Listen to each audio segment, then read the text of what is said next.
everybody. I am Mel Barrett, and welcome to Something's Off, a True Crimey podcast where we question everything. Today, we're going to be going over day 14 of the Lindsay CLANCY case. This is from yesterday's testimony, and the Commonwealth of Massachusetts finally rested their case, and it doesn't seem like they brought on any experts. Let's talk about it. Good morning, everybody. I am Mel Barrett. I'm Rebecca Lavoie, allegedly. I'm smart. Happy Monday, everybody. I am Mel Barrett. I'm Rebecca Lavoie. Happy gay summer, Mel. Happy hump day, everybody. I am Mel Barrett. I'm not humping anybody. I'm Rebecca Lavoie. Happy Saturday, everybody. I am Mel Barrett. Oh, no. I'm Rebecca Lavoie, and my mic is muted. Good morning, everybody. I am Mel Barrett. I'm Rebecca Lavoie, and that's Briscoe. And welcome to Something's Off, a True Crime podcast, where we swat the haters aside with our astute takes and humor and joy. And the joylessness of those people. Hags.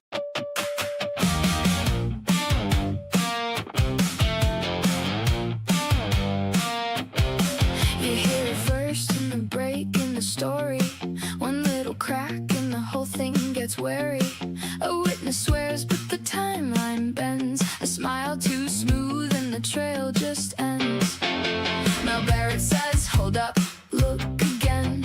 Rebecca Lavoie follows every thread. If it feels too neat, then it's not the truth. There's a shadow line running through the room. Something's off, something's off. You can feel it in the bones. Something's off, something's off. When the facts won't come home. Something's off, something's off. And the case won't stay in place. Something's off. We're the ones who chase. We're gonna go members only. Yeah, we're the ones who chase.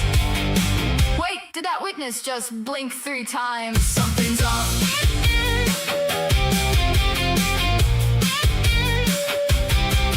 Something's off. Hello, everybody. Oh, we have a guest in our studio. Not really a guest. Hold on. Let me bring this lady in.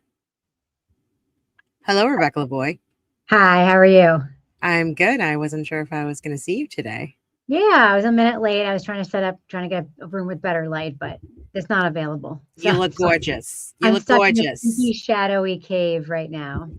Oh, how you doing? Well, I'm fine. I mean, today I learned that murder is a mortal sin, but that moment I was like, how very dare you? What we're talking about for chat. I don't know if you've been watching testimony from today. It's been fascinating today, I have to say. But the prosecution asked Lindsay CLANCY's mother-in-law, hey, you're a practicing Catholic. You're a devout Catholic, right? You would agree that in Catholicism, murder is what did she say?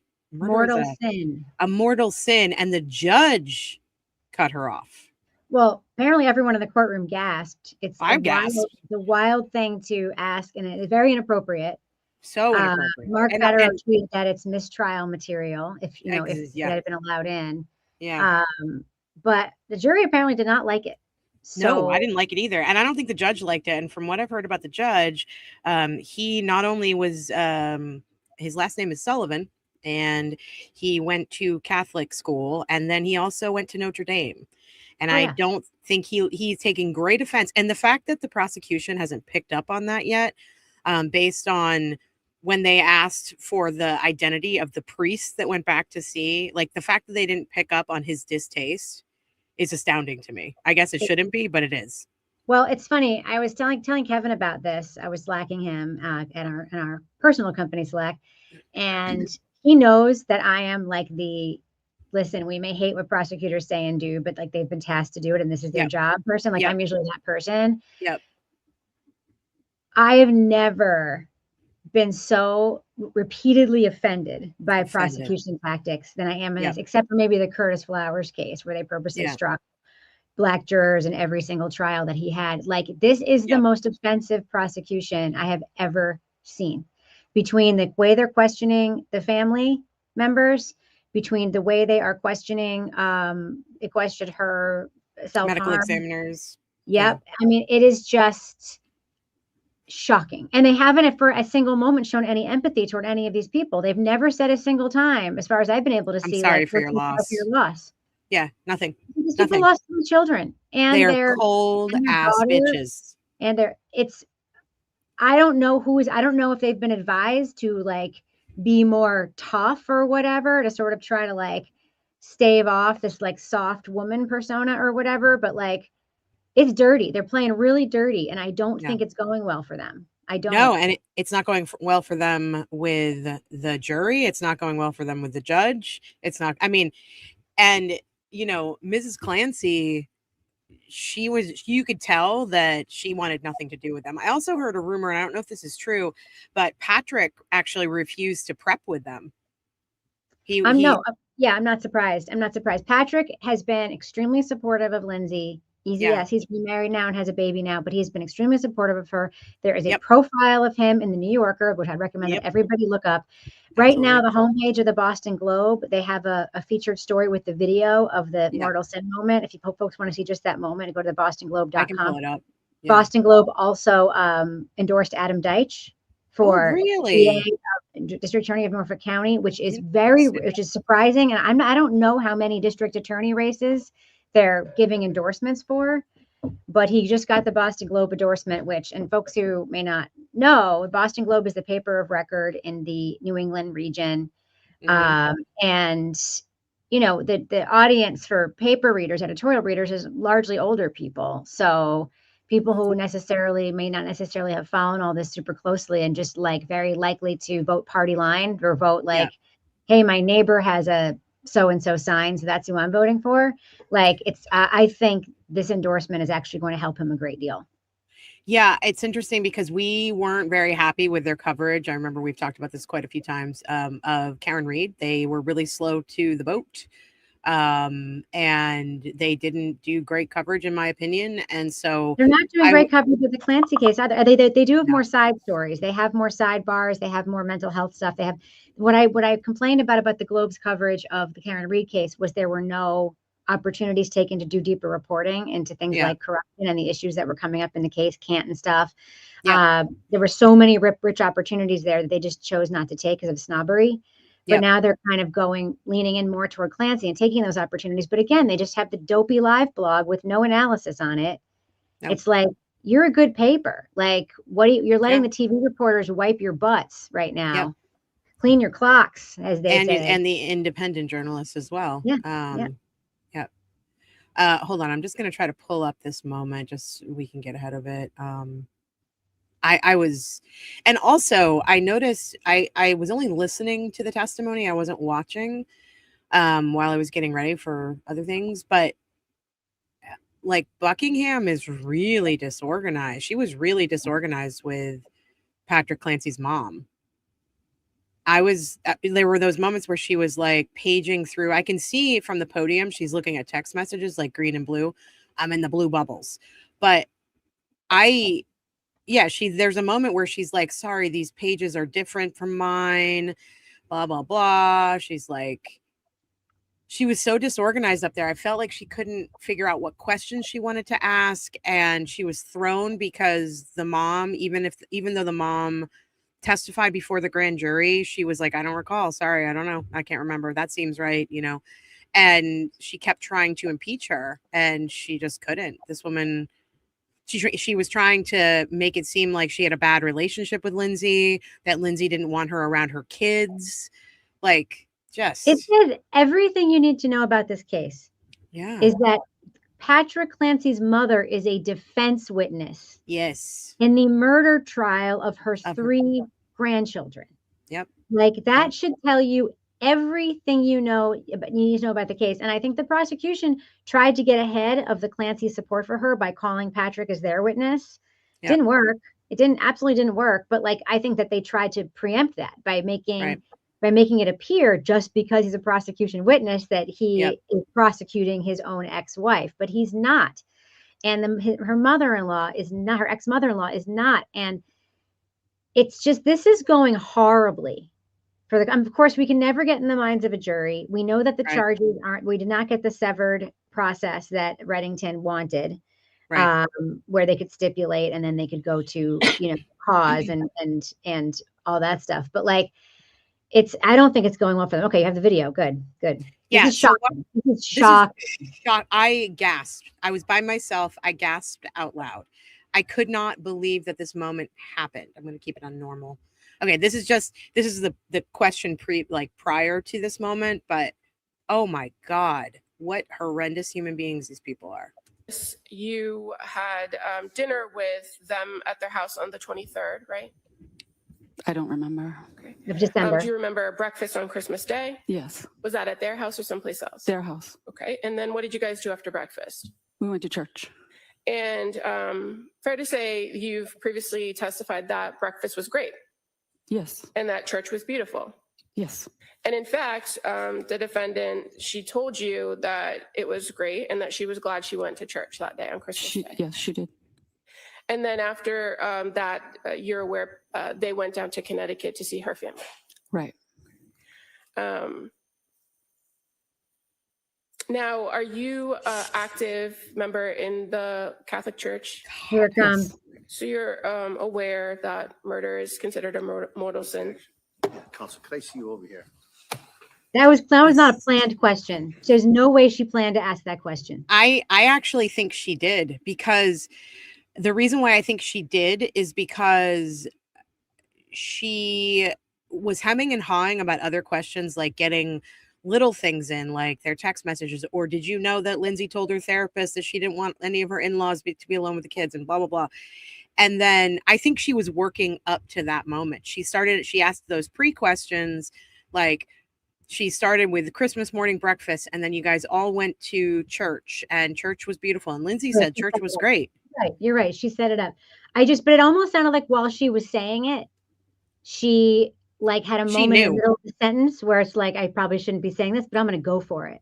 Yeah, no, she knew, and she was trying to push the bounds. But I still don't. Oh, I still have tape on myself from tennis. Sorry. I still don't understand why she's not reading the room, why they're not reading the room, that so Judge Sullivan wants them to stay away from religion.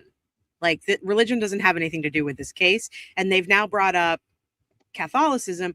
And they've done it twice. And my only thought is, are they doing this because they are going to think that there are some people on the jury who think that Catholics think a certain way and are horrible? The jury is probably 70% Catholic. I mean, everybody in this part of the state is either Catholic. I mean, I was thinking the opposite. What I'm saying is, are they thinking there might be Catholics on the jury who are they thinking there are people on the jury who are not Catholics who have a very specific opinion about Catholics? No. And they'll get those people. No, they're trying to appeal to the Catholics in the jury, remind them that murder is a sin. It's that simple. I'm sure of it. I'm sure of it. Amanda from Law Girls says that journalist who wrote the story in the New Yorker has been at the trial every day. Yeah, I'm sure they're doing more reporting. The New Yorker, by the way, is a fantastic publication. Their reporting is unimpeachable. New Yorker and Vanity Fair have done the work on these past two cases. They really, really have. And I really recommend, if you don't subscribe to the New Yorker, I think you'd like it. By the way, I just want to say something. I don't want to be tacky because it's not tacky, but Mel has been absolutely working her tail off for these daily No Trauma Clancy streams. I really recommend throwing a tip to Mel. The links are in the pinned chat. Throw a tip to the channel to show you appreciate Mel's work on this. And so please do that. You're very, very sweet. Jules. And I will actually, and if you do send over a tip, obviously we read out the super chats. We try to engage with our chat audience, and we are the kind of channel that doesn't just pick super chats to engage, because you guys all have such interesting things to say, where, we like to put up your comments on the screen, whether they're a super chat or not. YouTube does take 30% from us for memberships and super chats. So tips are very welcome, because, we don't have any money taken from those. And I will also, if you send a tip through Venmo, Cash App, or PayPal, I will read those tips aloud. We actually got in a couple of tips before we came on that I should read really quickly. Hold on a second. There's one, I'm not sure if I can read it. They said not to use their name, but I feel like if I read it, people are still going to know who they are, if that makes sense. So we got, I'm just going to say AP sent us $20. and said that they donated but were late to the party. Oh, was that for last night? Yeah. You asked how many times I said Deborah wrong for toll money, which I used to use Fun Spot tokens for in New Hampshire.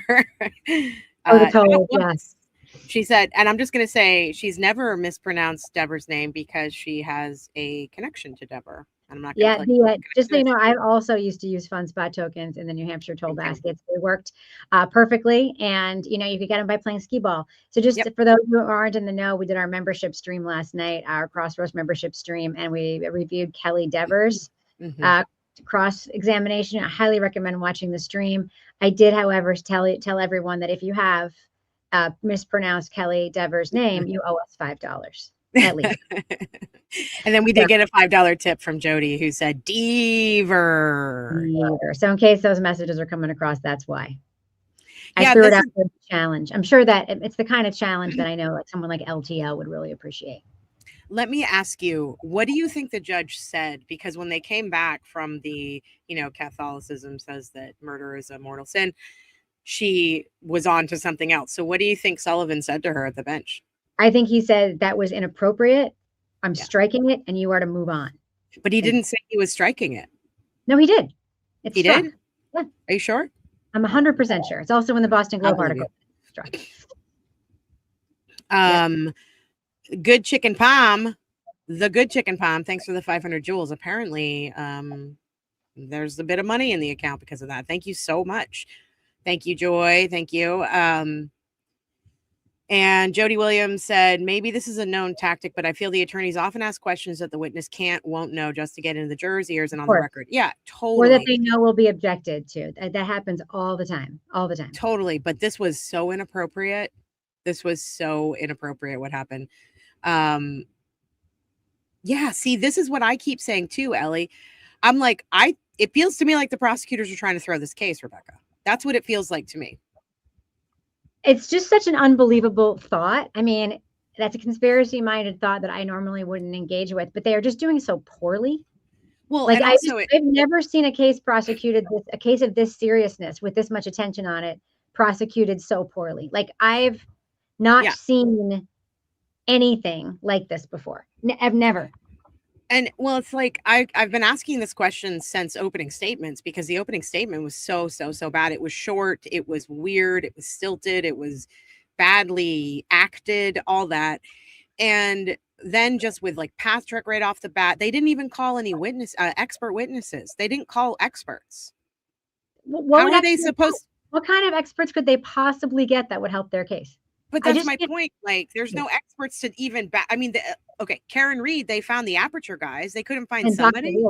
They should have had Dr. Wolf from Florida come. I bet he would have been their expert. I guess. But anyway, I'm just sitting here going, I'm trying to think of like the backstory I've made up in my head. I've said this to you before. You don't take this case. This is a kind of a career killer. And even if you work in the DA's office and you've been there for 20 years and they're threatening to fire you if you don't take this case, you go on and you move into private practice. You walk away from this case. So to me, it almost feels like they got saddled with this case. Neither one of them wants to do it. They've tried to separate their emotions from it maybe.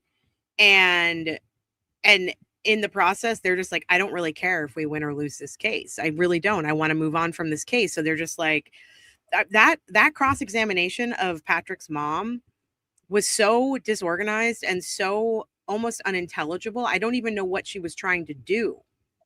Yeah. And she couldn't figure out herself what questions to ask. She was taking 3 minutes in between questions because she couldn't figure it out. I just want to address Super Planner Girl Amanda. The jury does not know that Lindsay is stipulated to killing the children, except for what Reddington said in his opening statement.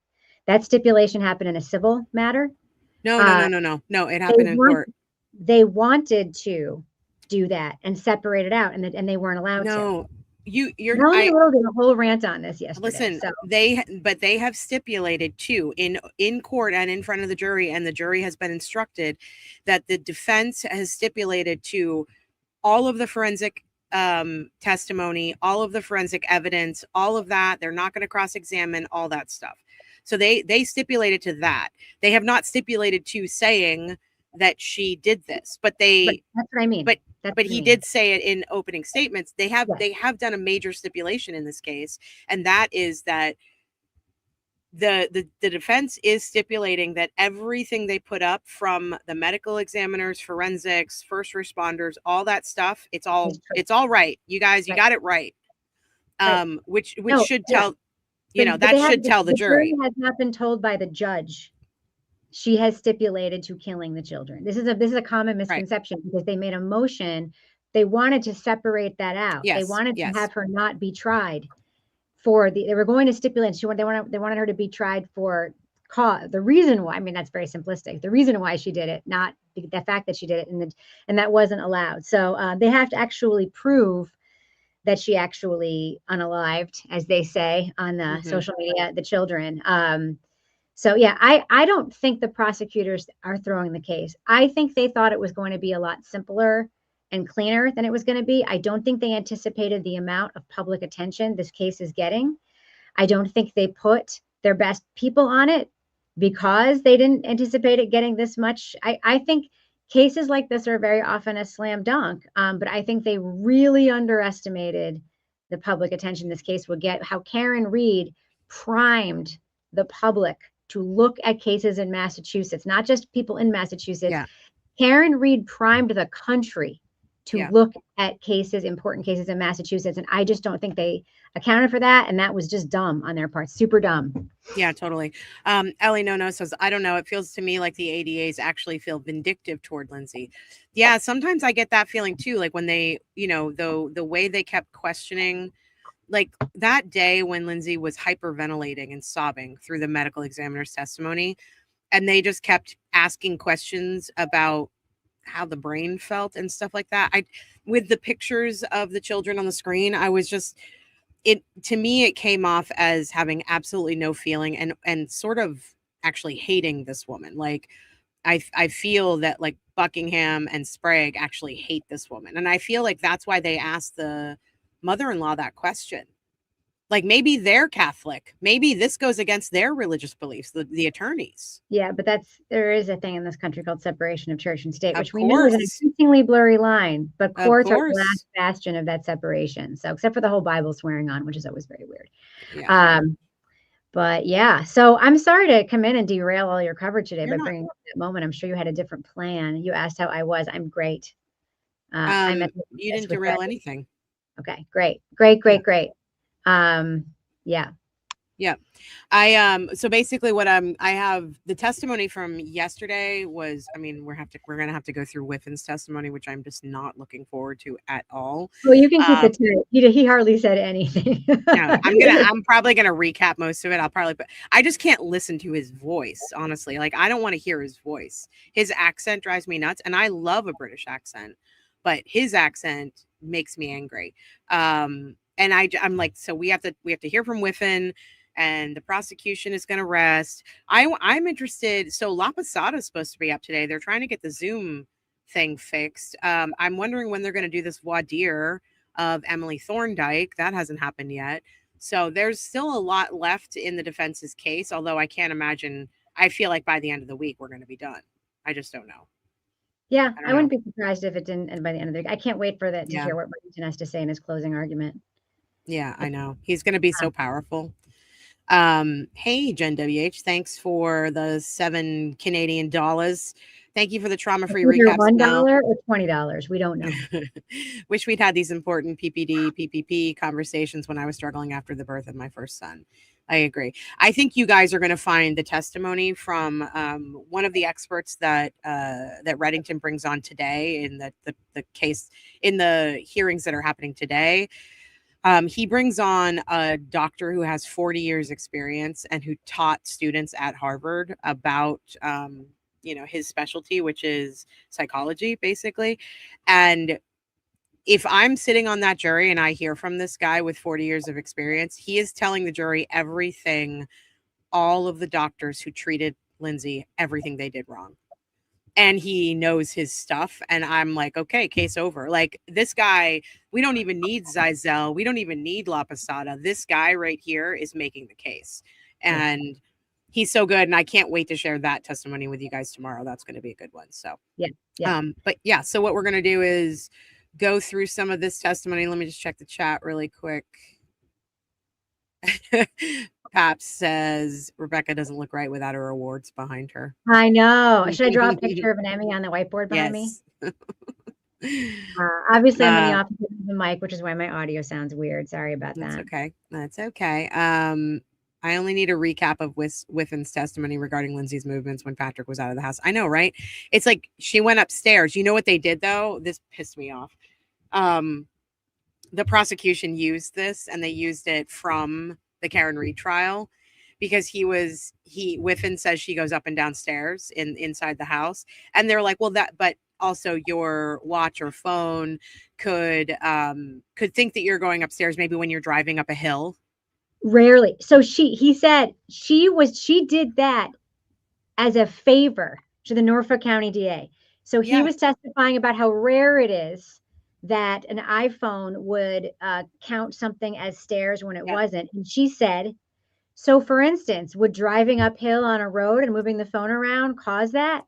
Which, by the way, was just trying to get him, was covering his ASS for the testimony that he gave during the trial. But it's also a favor to Norfolk County DA, and it's a favor to the people who are suing Karen Reed, because clearly he needs to stand by that in order to. But man, he's a terrible witness, white tie and all. He really is. Terrible, terrible witness. And they've just never accounted for the fact that, like, they're pulling all this data, but her Apple Watch was in a drawer. Like,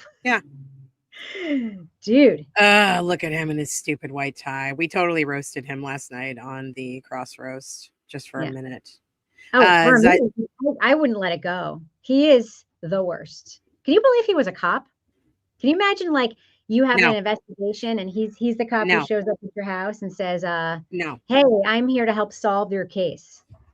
Yeah, every time he testifies and he talks about his experience and how he started off as a cop in Canada, I'm like, someone let this guy be a cop. This is insane.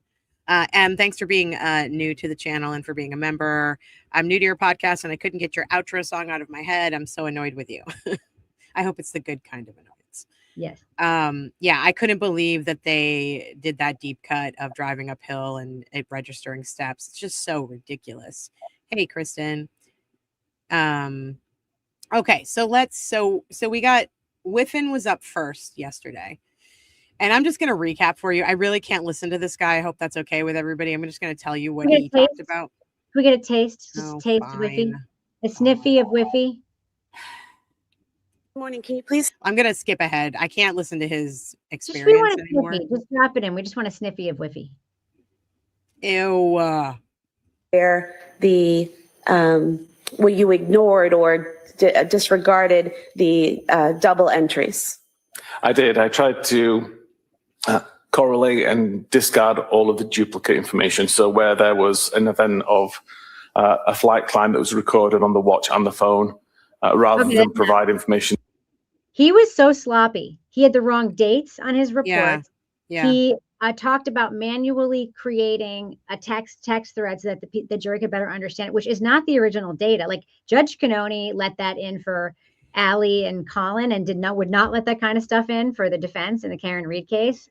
Yeah, the idea that this guy is just writing his own new programs and that no one else is vetting that is still, I can't get rid of that. I can't get rid of the fact that he looked at data, he looked at other experts' reports on the data, and then rewrote the program so that it would eliminate the 227 search. The idea that this guy is just rewriting programs to make the data work for the prosecution, how is he allowed to be an expert? Yeah, he's a terrible expert, and he's sloppy, and he, I was thinking about, a lot during I was thinking about the Karen Reed case a lot today because of Whiffin, and also because Matthew Farwell made the first filing in his case that I actually support him on. Do you remember when Hank Brennan wanted to get actors to read yes the text, like Karen Reed's text? Yes. And Alan Jackson was like, no, because inflection is manipulative. Yeah. Well, we won't have them read it with the whole bottom line is this is that the government wants to have FBI agents, they want to do recordings of Farwell and Birchmore's text to each other. I am so opposed to that. And Farwell has rights. I'm sorry. I know he's a horrible person. He has to have a fair trial, though, so that he can't win on appeal. It's very important. He also has rights. Even the worst people in the world have rights. And I think text is text, speech is speech, and converting text to speech for the benefit of the jury is prejudicial, and I will always be against it. Always. Unless you have a person on the jury who's visually impaired, and that's the only way they can engage with it. Unless you have Yuri Buchanan reading in his high school rec theater voice, then it's fine. Exactly. Knitting in a Bottle, thank you so much for becoming a member. You have access to all of our member content now, and you'll need to come back and join us on Monday nights for our cross roast, which is a pretty good time, even if I do say so myself. Hello, Menopause Rising from Germany. Glad you're here. All right, so Whiffen gets on the stand and he talks about the Apple Health and heart rate data, the detailed health metrics from Lindsay's iPhone 13 that paired with her Apple Watch on January 24th. The watch recorded variable heart rates throughout the day, ranging from just below 50 to 123 beats per minute, with the final heart rate reading recording at 5:23:52 p.m. at 57 BPM. Now, this is me being a sports and athlete nerd, but I don't know if you guys know this, but resting heart rate for somebody who's in shape is like 50 to 60 beats per minute. So Lindsay was very in shape. She was running marathons. She was doing all that stuff. So it is interesting to me that she had a resting heart rate basically of 57 at 5:23. But was she wearing an Apple Watch at that time? She had to have been, because you can't get your BPM off of your phone. No, I know. But I think folks need to understand, first of all, my resting heart rate's always like 85. I run a little hot. But like, I think that what folks need to understand is that, there's this idea of the act that she committed being done in some sort of like frenzied state, whatever.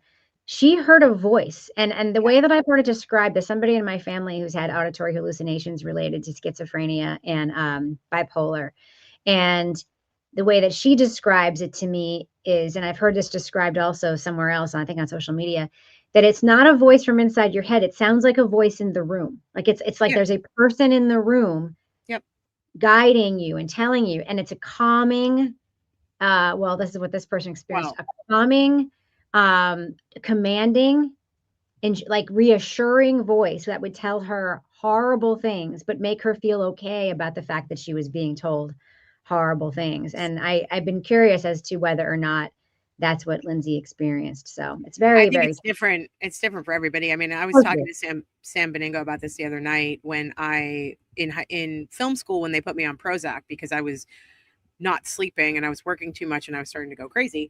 I had a very bad reaction to Prozac and I had hallucinations. And I remember being out in the quad, which was pretty busy, and it was almost like wearing like these noise cancellation earbuds, but I could hear everyone's conversations everywhere across the quad, but it was all in whispers and it was like frenetic and it was anxiety making. And so they took me off the Prozac and they put me on Wellbutrin, which made me into a zombie. But what I was hearing I wasn't actually hearing people's conversations. I was hearing voices and, they were whispering. I don't know what they were saying necessarily. I can't tell you to this day what they were saying, but so I think it's different for everybody, but Lindsay described hearing a commanding male voice speaking to her. So, yes.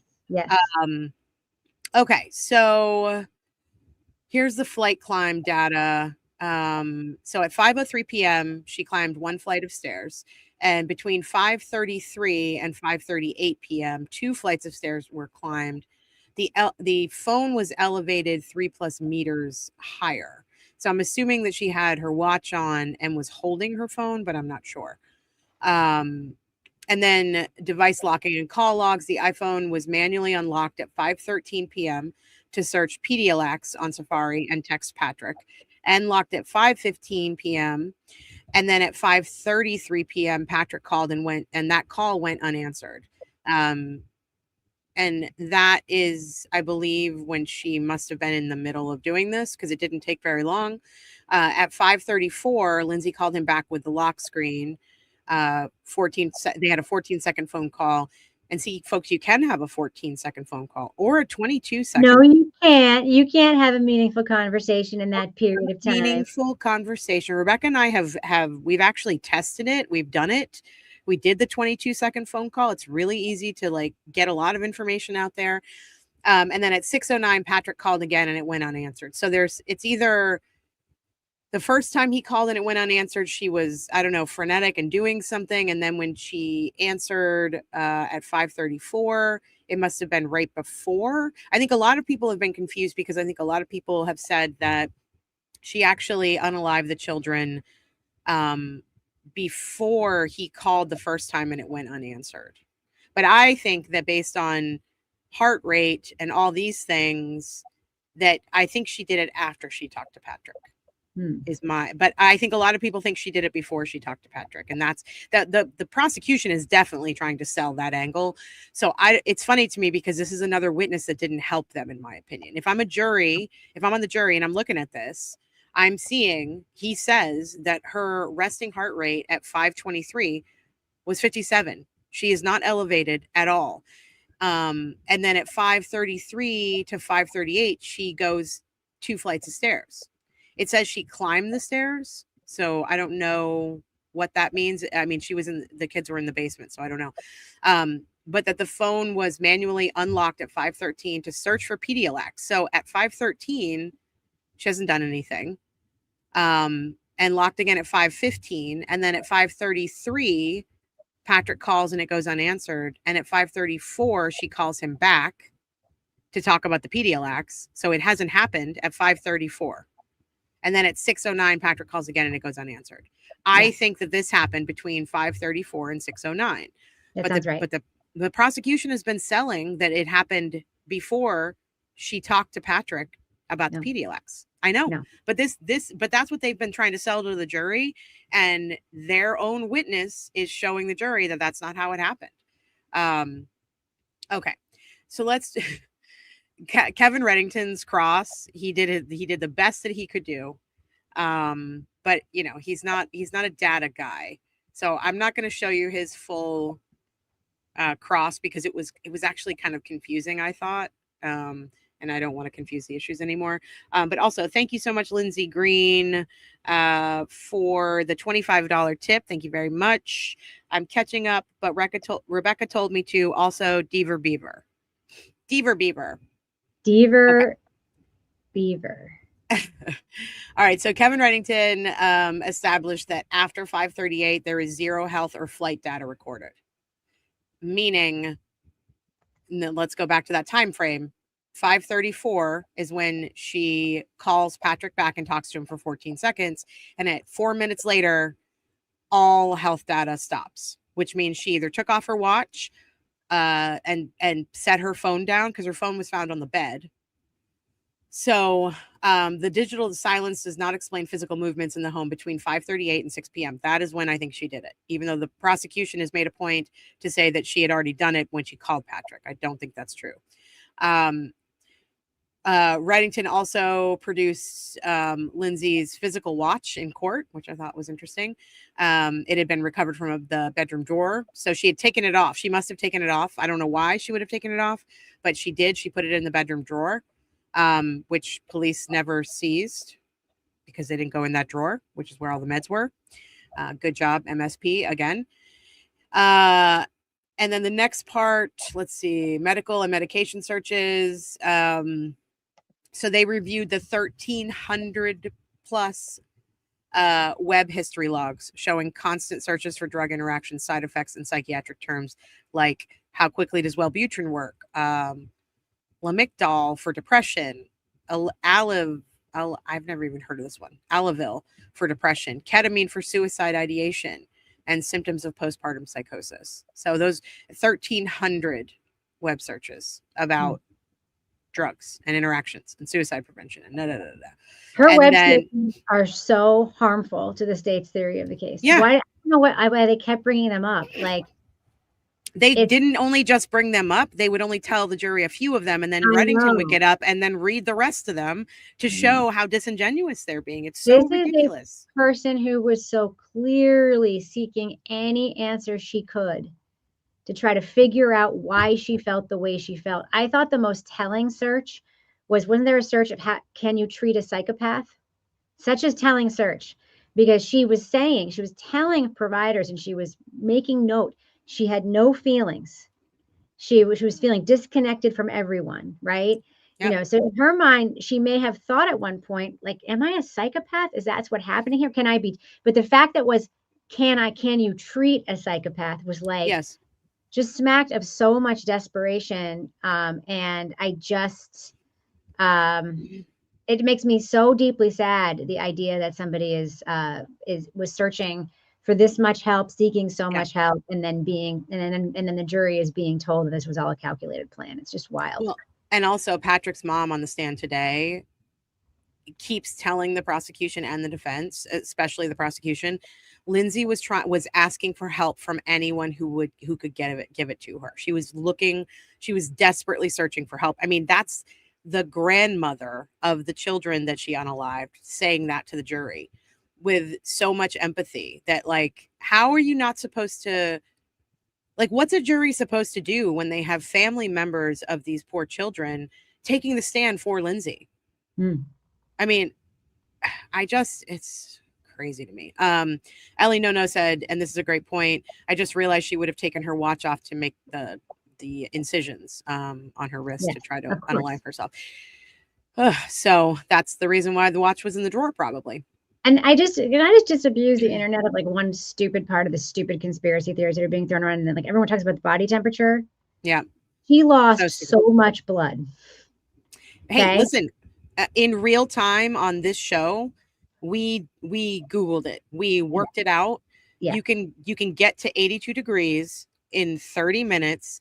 And I looked at the temperature it was on that day in Duxbury at that time. And at that temperature, you can get to hypothermia in 30 minutes if you're not wearing shoes, and if you're not wearing the proper clothing, and if your clothing is wet.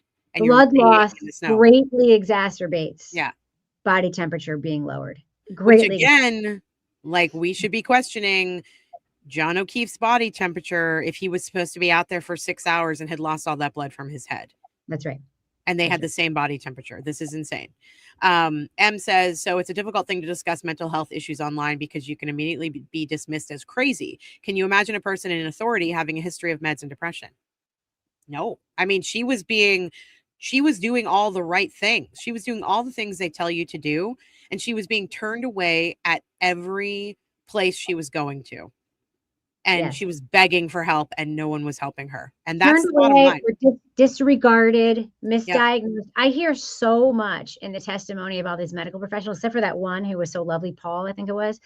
I've been hearing so much of what I have heard in many doctor's appointments. And the reason that I only exclusively see nurse practitioners for the most part, so much of just, like, the blanket disregard for how she was saying she felt, how she was truthfully saying she felt. Yep. And there is so much of that I'm sure the women in this chat have experienced. You go to the doctor and you talk about your severe insomnia, or you talk about your severe, whatever. Like, okay, so I take Wellbutrin. I take Wellbutrin not for depression, but to keep my other drugs effective. Mm-hmm. So Wellbutrin increases the effectiveness of ADHD medication. When I don't take the Wellbutrin, my ADHD meds don't work. My GLP-1 med doesn't work as well. I have a very medication resistant, like, system, and the Wellbutrin flicks it in for me. It also, by the way, definitely improves my mood. But, like, that is the result. That's a complicated, like, thing that I was given as a result of going to my nurse practitioner, who is my primary care person, and saying, I feel like my ADHD meds have stopped working. Mm-hmm. And I don't, and I've switched medications so many times. I think that I'm just more resistant. And she was like, you know what? I believe you. Try this. This has worked for some of my other patients. And it's just like, when you have somebody who actually listens to you, it makes, I mean, the whole reason I got on weight loss medication, even pre-GLP-1 in 2021, was because somebody listened to me. I was like, I am the only person in my house who is eating well and exercising every day. Why do I weigh Same. 100 pounds and everybody else looks great? Like, this makes no Right. sense. Same. She listened to me and sent me to an endocrinologist. And the endocrinologist was like, you have Biggest Loser syndrome. You need to try this. Lo and behold, it worked. And it's like, providers do not listen to women. My husband goes in, he has all this vague constellation of symptoms. He had thyroid cancer. He has no thyroid. He has vague constellations of symptoms all the time. He can get prescribed something like that. He can get an appointment. He can, like, it's incredible. And all of this stuff is like, I just don't feel myself. A man can say that and they'll get action. A woman will not. And I have to say, I mean, I don't want to like dip this into politics at all, but if you are a woman of color, it is 50 times worse for you. That shouldn't be political, but it's just, it's the data that shows it. But it shouldn't be political, but it is. It shouldn't be political, but it is. And if you don't believe me, go Google Black women saying they're in labor and not being heard. And some of those videos are horrendous to watch. I've seen videos of women, Black women, pregnant and knowing they're going into labor and sitting in a chair next to a nurse's office, and the nurse, the woman in the chair is screaming in pain and is going into labor, and the nurse is not even paying attention to her. And it's just like, hysterical. You're being hysterical, you'll be fine, take deep breaths, yada yada. And this woman is birthing, like she's crowning, and the nurse is just like, you're fine, you're fine. It's horrible. It's horrible. And you know what? One of the biggest stories that I will never forget is Serena Williams. If you think of someone like Serena Williams, who has all of the privileges in the world because she is a billionaire. And married to a billionaire. They're double billionaires. They're double billionaires. And so you would think that everyone would listen to her. Well, Serena Williams, after she gave birth to her first child, had a blood clot. She has a clotting. I think she has some kind of disease that causes clotting. And she was trying to tell her doctor, something is really wrong. Something's wrong. I can feel it. It's in my leg. Something is wrong. They just did not listen to her, She kept going to different doctors. And then finally, she like demanded it. She demanded from the doctors that they run certain tests. And so they did. And they found that she was like this close to having a burst, like a clot in her leg that would have caused like cardiac arrest. And she probably has concierge medicine. She probably doesn't even go through insurance and like all the shit that we have to go through. You know? No, I mean, she's a sponsor for Roe. I mean, she buys Roe. She does whatever she wants with GLP-1s. But the point of the matter is that even Serena Williams, because she is A, woman, and B, a Black woman, like they would not listen to her when she knew there was something wrong with her body, and she knew it was really wrong. And she had to have like surgery and all this stuff, and they caught it just in time. But if she hadn't like forced it, if she hadn't like really spoken up for herself, and because she's Serena Williams, she could have died. Right. Because they wouldn't listen to her. Bay Harbor Beauty, it's nice to see you. For those who are interested, who maybe have heard about it a lot, my favorite product that I got from Bay Harbor Beauty is the eye cream. It's like putting pudding on your face. Yep. There's a link in our show description if you want to kick a little back to the channel and get some Bay Harbor Beauty products. They're really great. So what's the name of the syndrome? It's called Biggest Loser syndrome. It's the casual name for a syndrome that is it came from the study of Biggest Loser contestants. Basically, people who lost a lot of weight in a short period of time, or were very fit for a short period of time, and then changed their routine, their metabolism breaks and never comes back. It's a broken metabolism. Something like 9 out of 10 Biggest Loser contestants became like fatter than they were before they went on the show. Yep. And it's not fixable without medical intervention. And I, in my 30s, had an eating disorder and exercised a lot and got super fit. Like I weighed more than I weigh now because I had a lot of muscle, but I was so small that my head was too big for my body. And then, you know, I decided that I got a job here, and it's like, oh, I can't go to the gym every day anymore and take step class and lift weights. And my body broke and I gained 85 pounds and I couldn't lose it. So that's what it was anyway. And then menopause and all the shit that goes along with it. Like, and that's my issue too, is like, I was a pretty extreme athlete for most of my life. And, you know, like all over the place with training and diets and things like that. So my body is like really struggling right now. And even the interesting thing is that I've been on GLP-1s for 10 months and it hasn't done anything for me. You need Nothing's to switch the changed. other time. I did switch. I switched from Wegovy to Zepbound. And now I have I finally have a doctor's appointment tomorrow with like an actual person who is like a weight specialist, because I can't figure, like, we can't figure out what's wrong with me. Some endocrinology work would probably be great for you. I mean, my thyroid's fine. Everything else is fine. I've already done blood. I've done blood work. I've done all this stuff, and we don't know what's going on. So anyway, okay. Paps, Sniffy whiffy. Pap says, my friend got 30 Vicodin for a vasectomy. His wife got Tylenol for her C-section. Exactly. Yes. Did you hear that they gave Turtle Boy OxyContin for his ear infection? Yeah. Last week. They'll offer it to you. By the way, he was in a lot of pain, and that was probably the right drug to give him. I've been in I say no for similar things before, and they give you one or they give you nothing. Okay. Touche, D-Cools. Touche. I was fine after that. That's what tells me that I'm maybe not on the right dose, because when I took 20 and I didn't I was fine. I think I'm on the wrong dose, but we'll see. Okay, let's get back to this. So the very last bit of testimony from Sniffy Whiffy was we're calling him forever now. Sniffy Whiffy. Reddington highlighted the text that he calls the good mama texts, which are the January 24th with the pictures of the kids building a snowman, and where Patrick texted back, "You're a good mama," with heart emojis. And that's very sad. Okay, then let's watch this moment. 2:24. Exactly. I don't know why it wouldn't record. Ugh. Thank you. The bow is getting bigger. Look at this. Look at this bow. Just like one of those girls in the books. Remember this? What is a book with the schoolgirls? I'm sorry, Your Honor. There are some exhibits. I'm sick.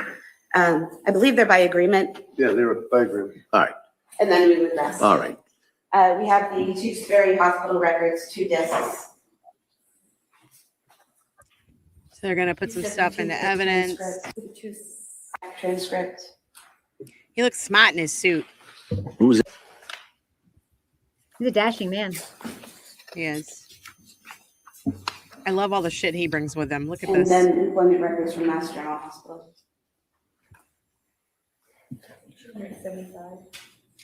All right. And with that, the Commonwealth rests. All right.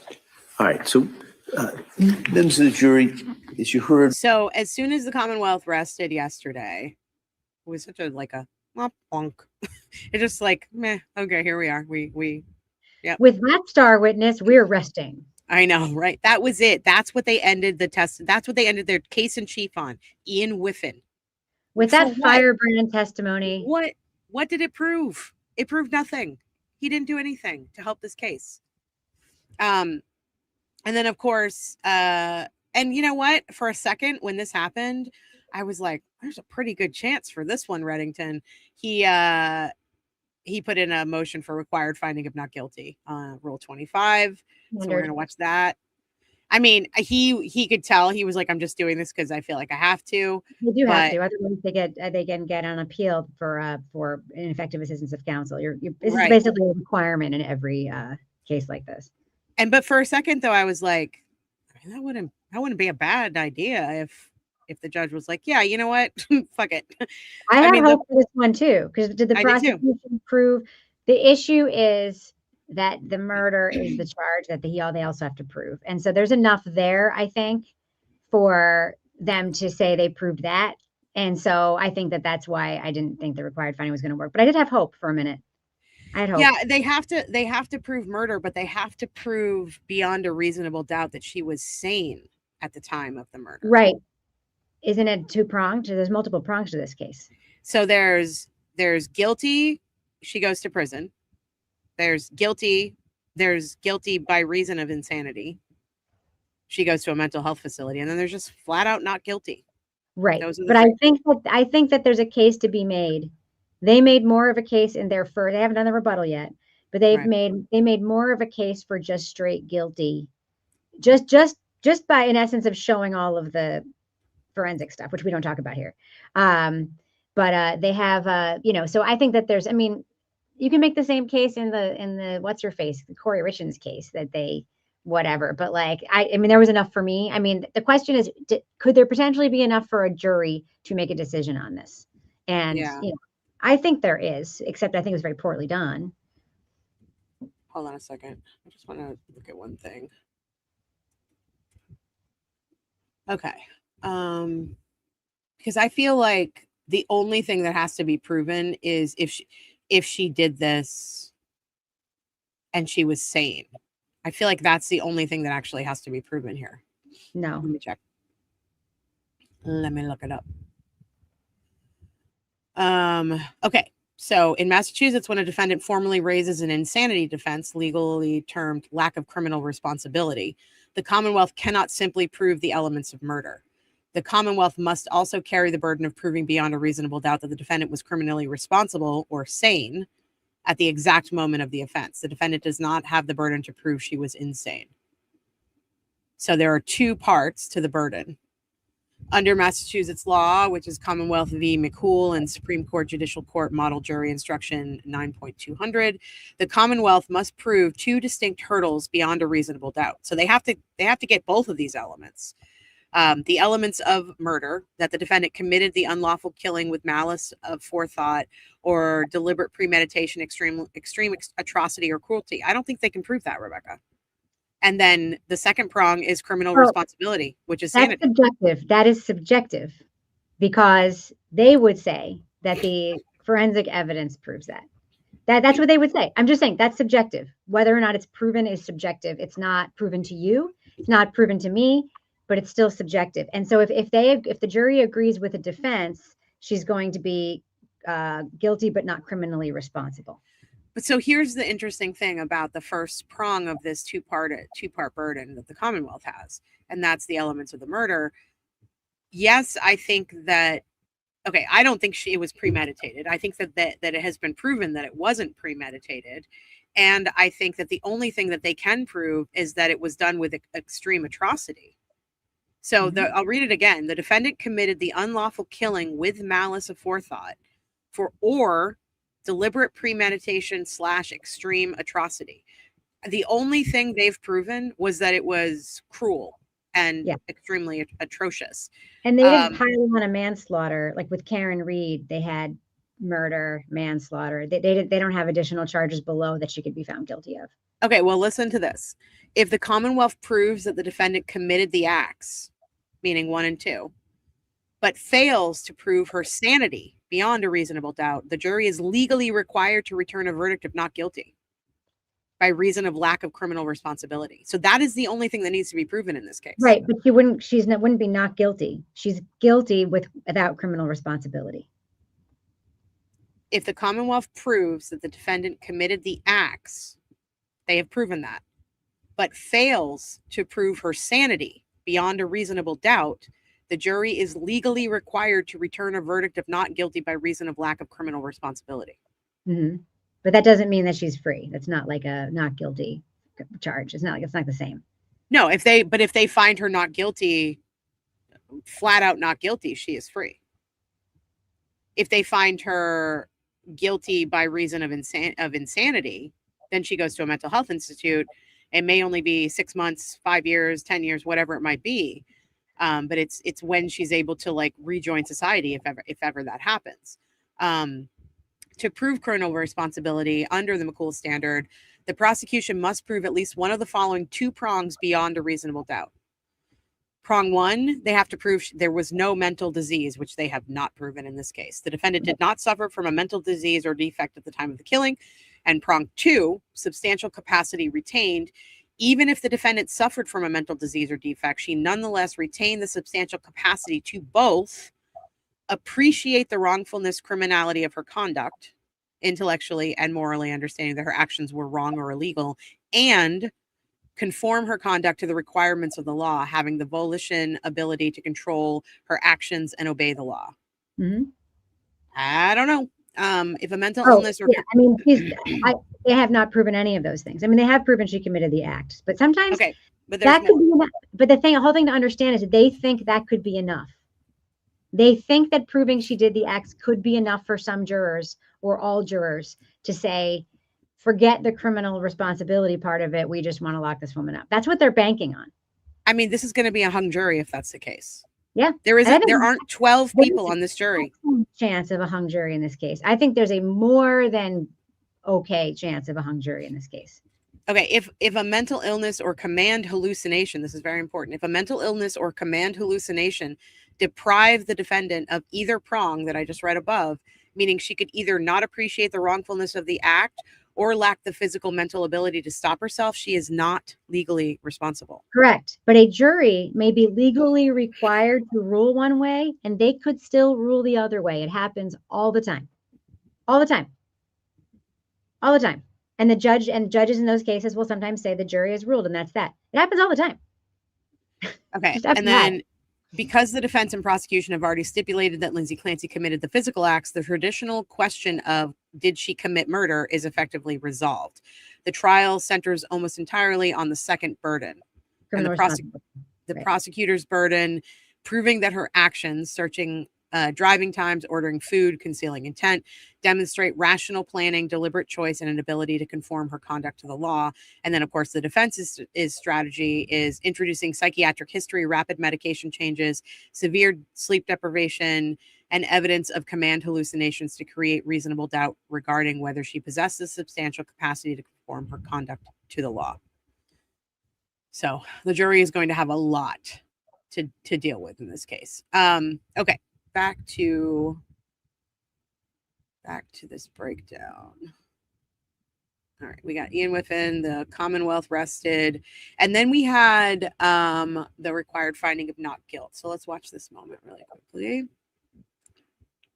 And I would cite to the court the case that was decided of Commonwealth versus Brunette Silvera. It's BRUNETTE-SELVEIRA. It was decided towards the end of May of 26 by the appeals court in Massachusetts. It was a case out of the Boston Municipal Court where defendant was charged with assault and battery on a police officer. The evidence was presented that the defendant was acting erratically and that there was an awful lot of evidence that indicated that, brought out on cross-examination from witnesses, that the defendant was suffering from some type of a mental illness. Based on that evidence being presented, the government rested their case just as they've done here. My suggestion to the court is that the evidence that's been presented on this case against Ms. Clancy I would suggest does not rise to the level under Rule 25 of where even if you take the Lattimore standard and determine that the evidence would be decided in the light most favorable to the government at this stage of the case, I think the Brunette Silvera case places, as they describe it, a negative obligation to prove a negative as part of their case in chief on the government. I suggest to Your Honor that the evidence that has been presented in this case is overwhelming, that this young woman was clearly and unequivocally suffering from a mental disease or defect, that it was occupying her waking hours, her life, that she considered all of her avenues. She attempted to go to these healthcare providers, using the term loosely, that she went to these people. She had medication after medication after medication. She was obviously acting, I suggest to the court, in a state that was observed by witnesses that, in fact, that she was suffering from mental disease or defect, and then ultimately this horrific incident. So under that Brunette Silvera case, there's no evidence, I suggest, from the government that would rebut the fact that there is evidence of lack of criminal responsibility. So under Brunette Silvera and the cases that were cited in that opinion, respectfully, I would suggest that a required finding of not guilty should be entered on the case. I also would argue to the court that I think that under the Brunette Silvera standard and the evidence that Your Honor has before you, that the matter should be reduced down, if you will, from premeditated malice and forethought, cruelty and atrocity to second degree. I'm not arguing at this stage Commonwealth versus Gray or any of its progeny as to manslaughter, but I think the court, certainly in its wise exercise of discretion, has the ability and the right to reduce the charge to second-degree murder or enter a required finding. All right, counsel, thank you. Commonwealth. Thank you, Your Honor. The case that defense counsel cited, there was a presentation of the Commonwealth's evidence. Commonwealth rested. Defense called an expert who said that the defendant was not criminally responsible, and the Commonwealth relied on a cross-examination of that witness and did not call any further witnesses. So the motion was filed for a required finding at the close of all of the evidence, which is what's required under Commonwealth versus Lawson, which Burnett Silva cites and is still good law.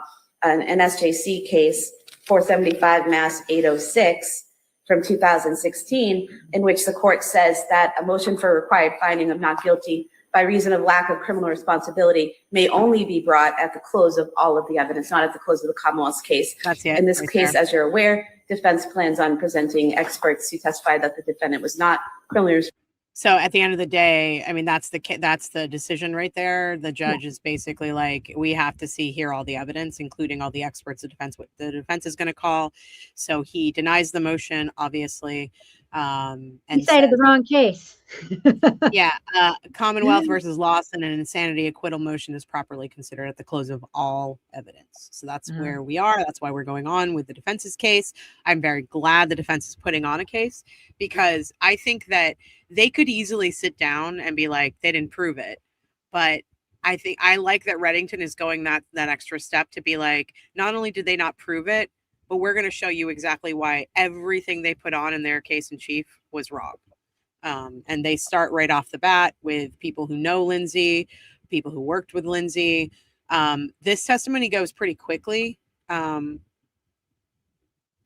did you ban somebody? No, I think I banned the wrong person. You did. I wanted to put a user in timeout because they said stop taking psych meds. Oh, all right. Hold on a second. No, I did. No, I did. It was MR6 woo. So that's why. Don't tell people to stop taking medication. That is very effective and works for most people. I take it. Okay. The non-belief in the medical community, the non-belief in science is a timeout measure for me. Sorry, guys. Got it. Okay. So let's get into the first witness, which is 322. 322. Okay. 20 years you've been working. 12. This person's name is Margaret Hamp. It's Margaret Hamp. And what town do you live in? Stoneham. And Stoneham. what do you do for work? I'm a labor and delivery nurse. Where? I found it very odd that she said Stoneham. It's Stoneham. It makes me think that she's not from around these parts. She's not. It would be like moving to Holyoke and calling it Holyoke instead of Holyoke. Holyoke. I lived right next to Stoneham. It like stuck out like a sore thumb to me. Okay. Where? At Mass General. And how long have you been working as a labor and delivery nurse? I started on our labor and delivery unit in 2012. Okay, so what, 24 years? No. I started for the obstetrics department in 2006. Okay, so 20 years you've been working with Mass General between obstetrics and labor and delivery, right? Correct. Do you know Lindsay? I do. How do you know her? I was working on the labor floor when Lindsay first started with us. So this would be the labor and delivery floor, and she started as a nurse, correct? Correct. You had already been working there? Correct. And she was about, what, 24 years old? Roughly. And came in as a young woman as a nurse, correct? Correct. Can you tell us, to your eyes, let me ask you this, how many years did you work with her? She started, I believe, in 2015, and I worked until 2002 when she went out with Callan. So about 7 years or thereabouts. Did you know that she had a child, Cora? Yes. And did you know that she had a child, Dawson? Yes. And ultimately that she had a child, a baby that was born very, very recently, Callan. In the years that you were working with her, were you able to observe, I mean, did she like being a nurse? Did she want to work, or was she a good nurse? What's your opinion? Lindsay loved being a nurse. She was really good at being a nurse. She was compassionate. She was kind. She was a patient advocate. She was the type of nurse that you wanted taking care of you or your loved one when you walked onto our unit. Did you observe, for example, that on occasion when she would be involved with the delivery of a baby, that she would become emotional? Lindsay was often emotional during birth of complete strangers. She would cry, and she would just say, "That was so beautiful." you can just tell that she really loved being in that setting. Over those years, right up until the time of Callan being born, fair to say that you stayed friendly with her? Yes. And you're still friendly with her? Yes. Can you tell us, did you observe during the time you worked with her how she emoted or felt about her children, all three of them? Yes. Tell us anything that you recall. So Lindsay and I worked the night shift together. And often on the night shift, you get to have an opportunity to really get to know your coworkers and celebrate things that are happening in their lives or support them with things that are not going so well. Lindsay asked a lot of questions of her coworkers about parenting, simple things. She would poll the nursing staff about monogrammed lunch boxes, right down to sleeping habits. What questions do you ask a daycare provider to make sure that you're in the right place? She was often asking her coworkers childcare, parenting tips. When she had Callan, after Callan was born in the late spring of 22, did you see her after the birth of Callan? I did not see her after the birth of Callan. Were you aware that she had taken a leave of absence from Mass General? Yes. Did you stay in touch with her by phone or text? I briefly kept in touch through text. After Callan was born, I reached out to her and I asked her for her address and how she was doing so I could send her a gift. And then a few months later, she circled back to me to thank me for the gift that I had sent her. Do you recall an incident on one occasion where she was looking or monitoring one of the children and the child was crying and you observed what happened after that? Yes. Yeah, tell us about that. Lindsay often checked in on her kids while they were sleeping at night. Again, we worked the night shift and she had the ability to look at her phone and see what Cora or Callan were doing in their cribs. And she shared that with a lot of us. There was one particular night that Cora was crying. She was probably about 6 months old and Lindsay never let Cora cry. She wasn't at that point in parenting and she was very communicative about that. And Cora was crying on the monitor. It was the middle of the night. And maybe after 10 minutes, she started to call Pat and he wasn't answering. And she got really worried that one, Cora was crying, but now Pat wasn't answering his phone. So in the middle of the night, she called the police to do a wellness check on her family. Okay. And while you were working the night shift, is that pretty much what you both worked together all those years? Yes. Would that be through the pandemic as well? Yes. Would you say that that was quite a bonding experience, being in labor delivery up close and personal with patients during the pandemic at night? Of course, it was a very challenging time as a healthcare provider. Thank you very much. You can inquire. I found that story interesting. And I think some people, I hesitated about it because of the jury. I know that if I were in Lindsay's case, in Lindsay's shoes, and I could see one of the babies crying and my partner wasn't answering the phone, I probably would have done the same thing. But I think that some of the older members of the jury are not going to understand that she was practicing attachment parenting. Also, she has anxiety. Right. But she was also practicing attachment parenting. That's part of the reason why she was having such a hard time, like not being able to breastfeed Cal or, his sleep schedule and like allowing him to just cry. Like that's not the kind of parenting that she was. That attachment parenting is the kind of parenting that she was trying to do.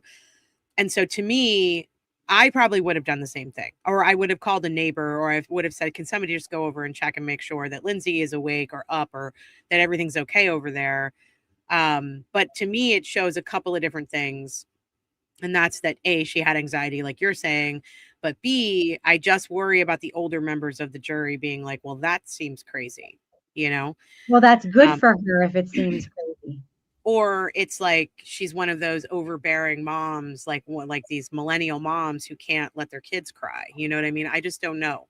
I don't know if it's going to make them not like her. I'm not sure what it is, but I feel like that was a strange story to tell. But it is what it is. Abby Stevens, thank you so much for the $15. Justice for Father Bob. And thanks for the great streams, as always. Volunteer Stitcher is her YouTube handle. Thank you so much, Abby. We really appreciate you. And then also, thank you for the $30, Uta Ruta. Am I pronouncing your name right? She's German. I don't know if I'm pronouncing it right or not. Uta Ruta or Uta Ruter or Uta Reuter. I don't know. You tell me. Thank you for all your work. Adore the show. Lots of love from Germany. Menopause rising. Thank you so much, guys. Appreciate y'all. Okay, before we continue, can I just ask you for a microphone check? Yeah. Because somebody's complaining about my audio. I don't have a microphone here today. So is this better? Number one, you can weigh in comments. This is number one. And this is number two. You guys can tell me which one is better. Number two. Okay, I'll leave it there then. I think. Done. That's why my audio isn't good today, because I don't have my microphone. I don't have my beautiful white Shure microphone in front of me. So I think a lot of the conversation surrounding Patrick is that he was like, what's that thing called? A married single mom. Yeah, I completely disagree with that. I disagree with it to some extent, but I do believe that Patrick was sort of running around. She was the one, she thought she was the only one who could take care of the kids.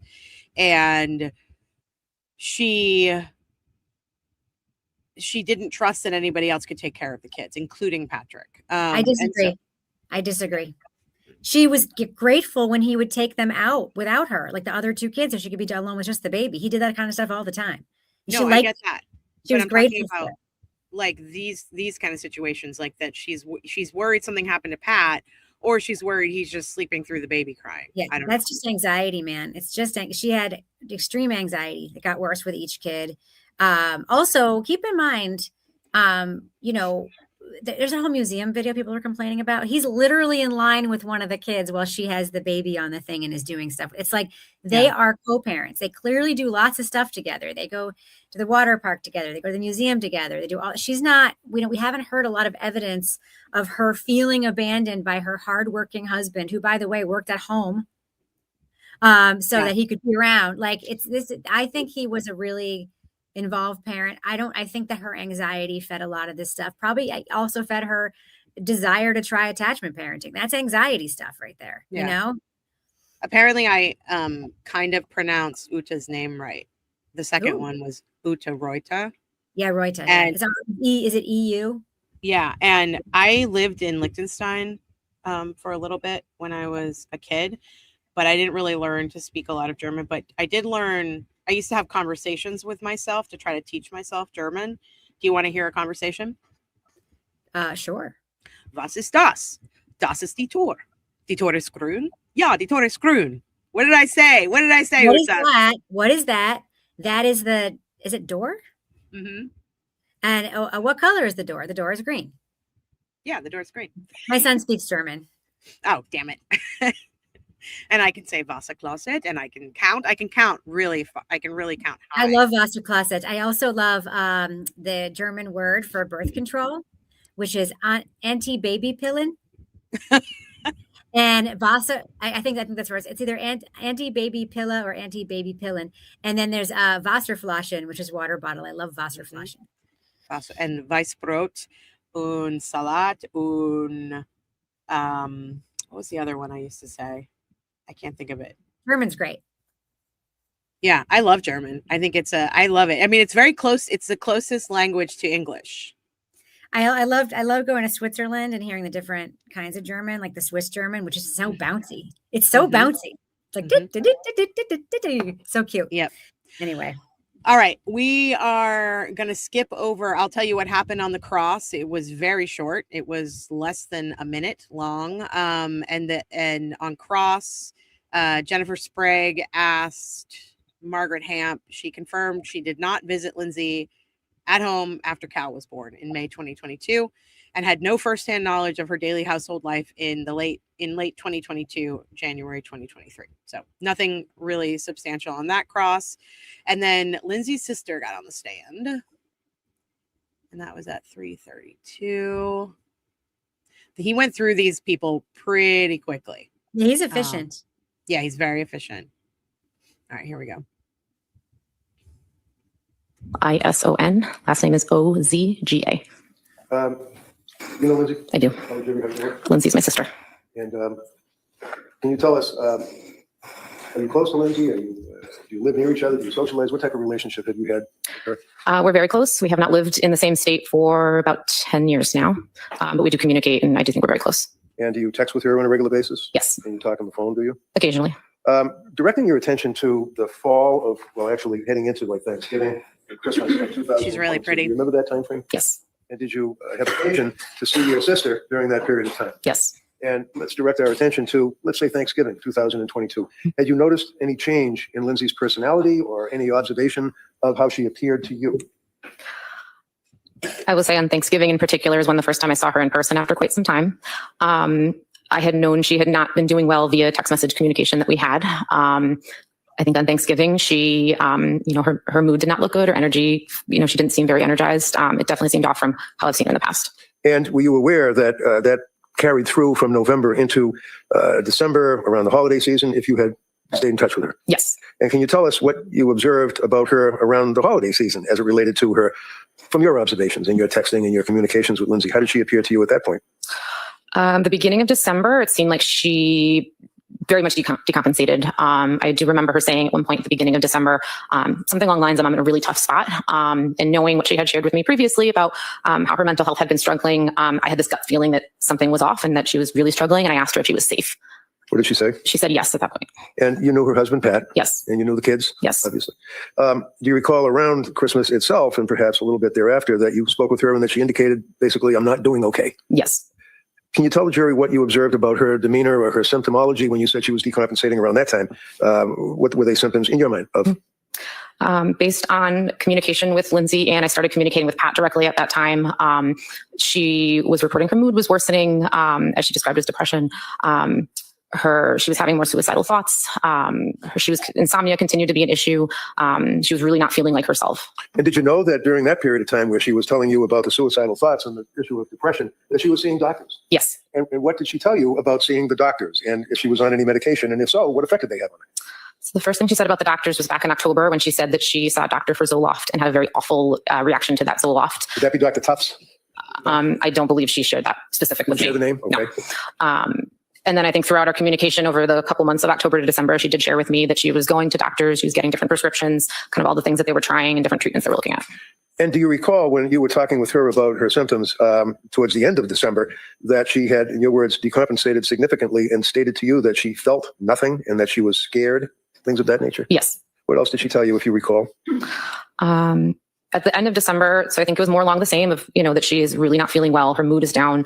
She's feeling numb. She's feeling hopeless. I believe at the very end of the month, she told me she had had suicidal ideation every day for a month. Do you recall towards the end of the month around New Year's that she voluntarily admitted herself somewhere? Yes. You know where she admitted herself? McLean Hospital. And while she was at McLean Hospital, ultimately, do you know how she got out of McLean Hospital? It was my understanding that she was weaning off of some medication that she was on, and then was eventually discharged 5 days later. Now, did you see her or talk to her after she left McLean Hospital trying to wean herself off of whatever medication it was? Because you don't know what the medication is, right? I believe it was Seroquel. Seroquel. Yep. Did she tell you anything to the effect that when she got out of the hospital that she felt as though this was a step in the right direction? Did she seem as though she was trying to be positive about her life? Yes. And tell us about that, because up until this point, you had observed her decompensating and having these symptoms and suicidal ideation and depression and feeling nothing and scary. When she got out of McLean, what did she appear to you and what did she say to you? I believe she said she felt that was a good plan and that she was starting to feel better. So was your sister, in your opinion, granted she's your sister and you're biased, obviously, but was she a complainer? No. And obviously, she didn't share with you in detail her doctors and medicines and things of that nature. Is that fair? No. But you were aware of the struggles and the hurt that she was going through? Yes. And then through the month of January, did you have occasion to see her, or were you, because you still live in different states? Yes. Yes, I did have an occasion to see her in January. When? We went to Cora's birthday party. And that was at the trampoline park? Yes. How did she appear at that? I think she looked like she was going through the motions of putting together a birthday party for her daughter, but she looked tired. She looked like she was still struggling. So there was a difference in your observation of what you had known your sister to have as a personality? Yes. And then, of course, the horrible day, were you aware, or did somebody call you and tell you that the children had been killed? Yes. One of them still survived and ultimately passed? Yes. And do you recall who told you that? Yes. Who was that? My mother. And as a result of getting the call from your mother, what did you do? I jumped in the car, packed a bag, and I sped up to South Shore Hospital, which is where I was told she was. Did you see her in South Shore Hospital? No. Did you know that she was then transferred to another hospital after South Shore? Yes. And what hospital was that? I believe it was Brigham and Women's. And were you able to visit her in Brigham and Women's? Yes. And did it take some time before they would allow you to visit with her? Yes. How long, if you know? I think it was approximately 2 weeks. Okay. And then you were able to see her pretty much on a regular basis? Yes. And where does your mother and father live? In Connecticut. And are you close to them? Yes. Can you tell the jury from the time of this incident in January 24th of 2023 up until now, 2026, where have your mother and father been living? My parents have been spending the majority of their time up here in Massachusetts. Why? So that they could visit Lindsay as much as possible. Almost on a daily basis? Yes. Was that in a bed and breakfast or bed and bath, or was it a hotel, or where were they staying? They've been living out of hotels. Thank you. That's all. You can inquire. So I find this really interesting, and Melanie Fox brings up a really good point. How many people did she ask for help? Jesus fucking Christ.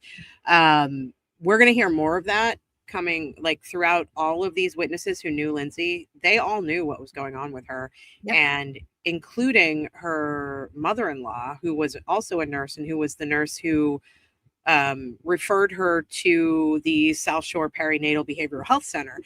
And the thing I think I'm most bothered with is they all knew what was going on, including that she was having suicidal ideation. And she also mentioned to her own mother and Patrick at the same time that she was having thoughts of harming the kids. And the problem comes after that moment, in my opinion. Some of these people were mandated reporters, like her sister, like her mother, or her mother-in-law, sorry. But the problem is that Lindsay is also a nurse and she's masking a lot. So whatever she's telling them is pretty much 25% of what's really happening in her brain. And so everybody's in a bad situation here, because if her mother-in-law or her sister report her as a mandated reporter, A, she's going to lose her job, more than likely. B, she might even lose any kind of connection to her kids for at least, a certain period of time. But the problem is that everybody sort of trusted her because she was a nurse. And so they trusted her to, if it got to be so bad, she would do something about it, meaning she would call somebody, she would call suicide hotline, she would go put herself inpatient. Lindsay tried to do all of those things without telling everybody exactly what was going on with her. But the problem is that then the medical industry kind of rejected her or over medicated her. So the gray area of what happened after she told Patrick and her mom that she was thinking of harming the kids and herself is the part that I really struggle with. And I try to put myself in this situation. If Lindsay, my partner, said something like that to me, I would have a very hard time leaving her alone. I would also be probably talking to her constantly about what do we need to do, what we need to research hospitals, we need to get you into a hospital, I don't care what they say, yada yada. I'm not putting any of the blame on anybody else for what happened, but honestly, like, Rebecca, what do you think about that gray area after she told Patrick and her mother-in-law that she was A, suicidal, and B, thinking of harming the children? I think that her mother-in-law knew that she was being seen by professionals and trusted that the health professionals Lindsay was seeing would know a little bit better than she does, having just had a conversation with her daughter-in-law. Lady Harlot has a question. Sorry, hold on a second. It was her mother, not her mother-in-law. Yeah. So her mother-in-law was not a mandated reporter. She wasn't. Her mother-in-law's, I thought she was also a nurse, her mother-in-law. Her mother-in-law is a nurse. She told her mother and Patrick and harming kids. Yeah. So, Lady Harlot, are they still required to report if they don't learn it through their job? Yes, that is actually what a reporter is. And in New Hampshire, interestingly, every adult is a mandated reporter. Every adult. So we had a situation in my family where we had reason to suspect child SA with one of, I'll just say, another family. And we reported them. Well, a member of my family reported them. It wasn't me, because we are all mandated reporters in the state of New Hampshire. And it is scary to do that. And it is scary to consider because it does trigger an investigation, triggers an automatic investigation. Yeah. And, if you're Lindsay Clancy's mother-in-law and you understand that, or if you're Lindsay Clancy's mother and you understand that, are you going to do everything you can to help your daughter and support her in getting the help she needs? Or are you going to call in the authorities? I think that the fair assumption would be if the authorities needed to be called, one of these many healthcare professionals would have done so. I think that's a very fair assumption to make. But the thing is, she told her mother-in-law and she told the doctors that she was seeing that she was having suicidal ideation. She told her mother, who is not a mandated reporter, and Patrick, who is not a mandated reporter, that she was thinking of harming the children. So to me, it seems like she chose to tell those two people because she knew they weren't mandated reporters. I don't think so. I think she chose to tell those people because they were the closest to her in her life. And I think that a mother presenting with symptoms of psychosis and suicidal ideation is inherently should be assumed to be a danger to their children. Yes. and their newborn inherently. Yes. And I think, I mean, I just want to say this again. If a man walked into his doctor's office and said, I am having all these psychiatric symptoms, I'm hearing voices, I'm doing this, and I have suicidal ideation, do you think that would be taken seriously? I think it absolutely would, because I think that there'd be a sense of potential harm, right? But like she, you know, sort of relied on the people closest to her, but the professionals should have taken her declarations as a 10 million red flag situation, and they did not. Yeah.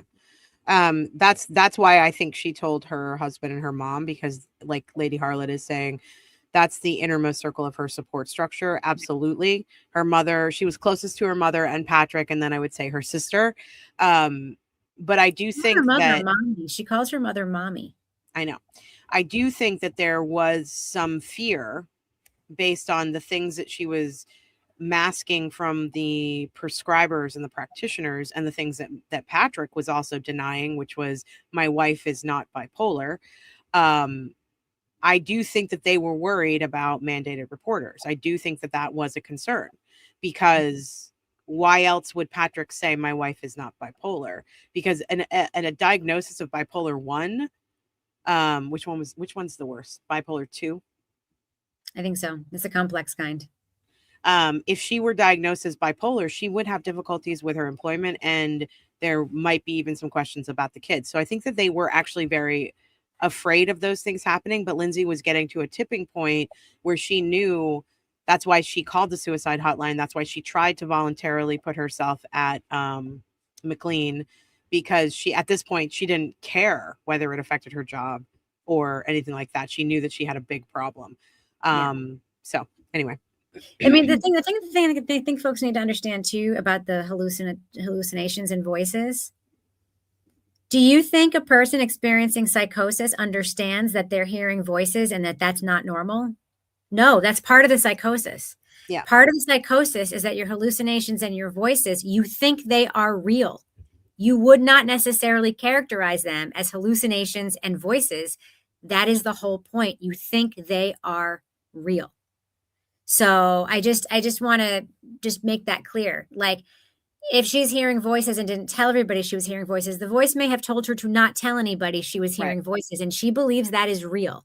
That is the experience there. And I think that there's a lot of misunderstanding around that. Right. I do want to listen to the cross-examination on her sister, because it's touching on what we're talking about right now, which is mandated reporting. So let's listen to that. Come on. Thank you. Good afternoon. Now, when Lindsay was at McLean Hospital and she was discharged, did she tell you that she asked to be discharged early to go to Cora's birthday party?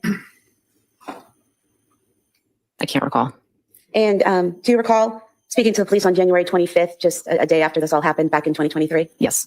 And do you recall telling them that you saw Lindsay 2 weeks prior to the 24th, roughly around the birthday party time, and that she seemed okay? Yes. Do you recall telling the police that you spoke to her in phone calls many times after she was discharged to McLean, and that her tone of voice in those calls seemed better? I did not speak to her on the phone. Most of our communication was via text. So you don't recall saying that to the police, that the tone of Lindsay's voice in our phone conversations was better the last couple of weeks since she had been released from the hospital? I believe when I said that, I meant her tone via her text messages. And so her tone in her text messages was better? A bit. And do you recall telling police that you spoke to Lindsay on Thursday, January 19th, 2023, and she seemed okay? Yes. And that was a phone call, correct? That was text message. Text message, okay. Yes. So when you were saying spoke to the police, you were referring to text messages? Correct. And so in that text message, she seemed fine? She seemed okay. So she had just been released from McLean Hospital at the beginning of January, and all of your communications after the birthday party were text messages, is that correct? I think the date's wrong. I believe so, yes. Just so we make sure we have the date correct, after she was discharged from McLean in January of 2023, up until January 24th, 2023, all of your communications were via text? Yes. Did you visit her at her home that month? No. You didn't reach out or call her at all, correct? I reached out and called, yes. I did not visit her at her home, no. When you called, did she respond? Did she answer the phone? I'm sorry, let me backtrack. I can't recall whether I made a phone call. I can recall the majority of our communication between January 1st and January 24th was via text message. So there could have been some phone calls. I cannot recall any phone calls. Hi, Rachel. You are a licensed social worker, correct? Correct. And you're a mandated reporter, correct? Yes. And at any point in time between January 1st, 2023 and January 24th, 2023, did you have enough concern about the safety of the kids or the safety of your sister to file a report as a mandated reporter? No. Thank you. Ms. Ray, go ahead, Judge. Thank you. Okay, thank you. Let me sit down. I thought that was interesting. And she does ask that question. I think she also asks Lindsay Clancy's mother-in-law that question as well. And then the next, let's see, the next woman. Oh, this is Lindsay Clancy's mom. So it's very clear to me that these witnesses did not prep with the prosecution. Correct. Any witnesses that they, like Patrick, somebody else, there was someone else for the prosecution. They prepped with the defense, very obviously, but they are not friendly to the prosecution, but they don't act like the witnesses in the Karen Reed case. They do the thing they're supposed to do, which is when asked a question that they can't remember, they say, I don't recall. Correct. And they're not saying it, and they're not being disingenuous about it, and they're not saying it to like screw up the prosecution's case. They're being as honest as they possibly can. At least that's my read on this. So that's right. Because saying I don't recall is actually worse than lying here in some ways. Yes. It's just basically saying like, so yeah, they're these all, I haven't seen a single witness in this case, except for that one doctor, that one psychiatrist lady who I have had like personal negative reactions to in terms of how they presented on the stand. Even a couple of the providers that are also included in the lawsuit, I'm like, these people failed at their job at this time, but they don't seem like they woke up this morning itching for a fight. Who did you think was itching for a fight? Which one was it? That one psychiatrist, it looked like she was 22. Oh, Tufts. Tufts is her, like, was the one that saw her the longest. Yeah. I had an issue with Tufts and Gelada because they did such a bad job and their inexperience really hurt them. But I was talking to Sam Beningo about this the other night.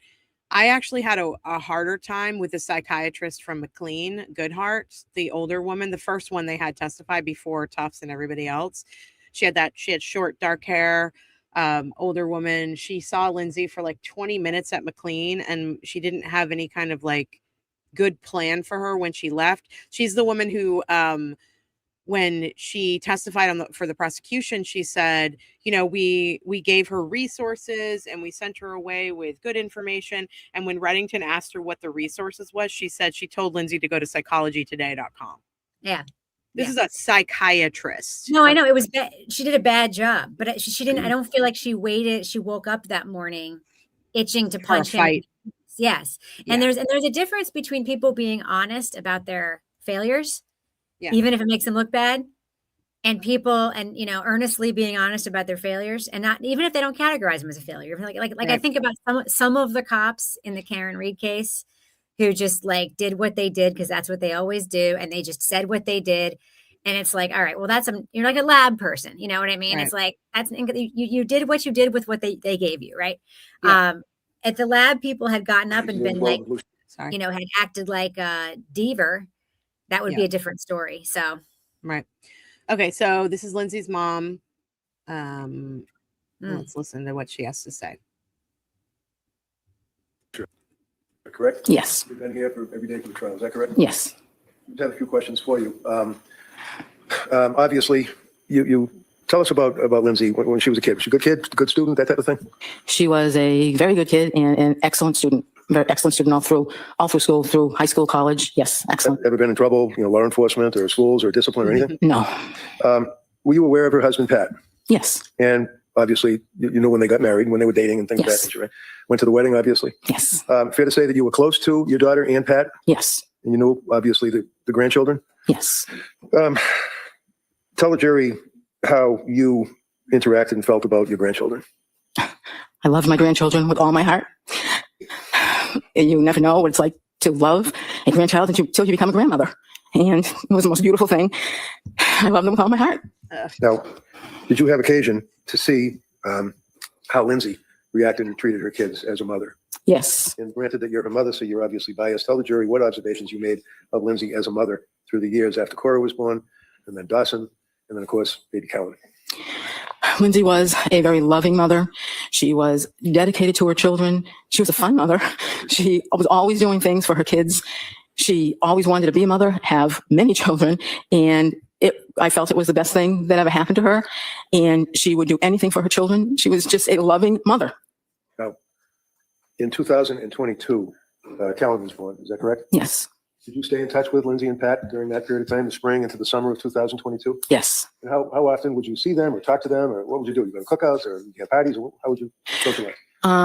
Myself and my husband would travel from Connecticut to Duxbury at least 2 or 3 times a month, as well as them coming to Connecticut to visit us.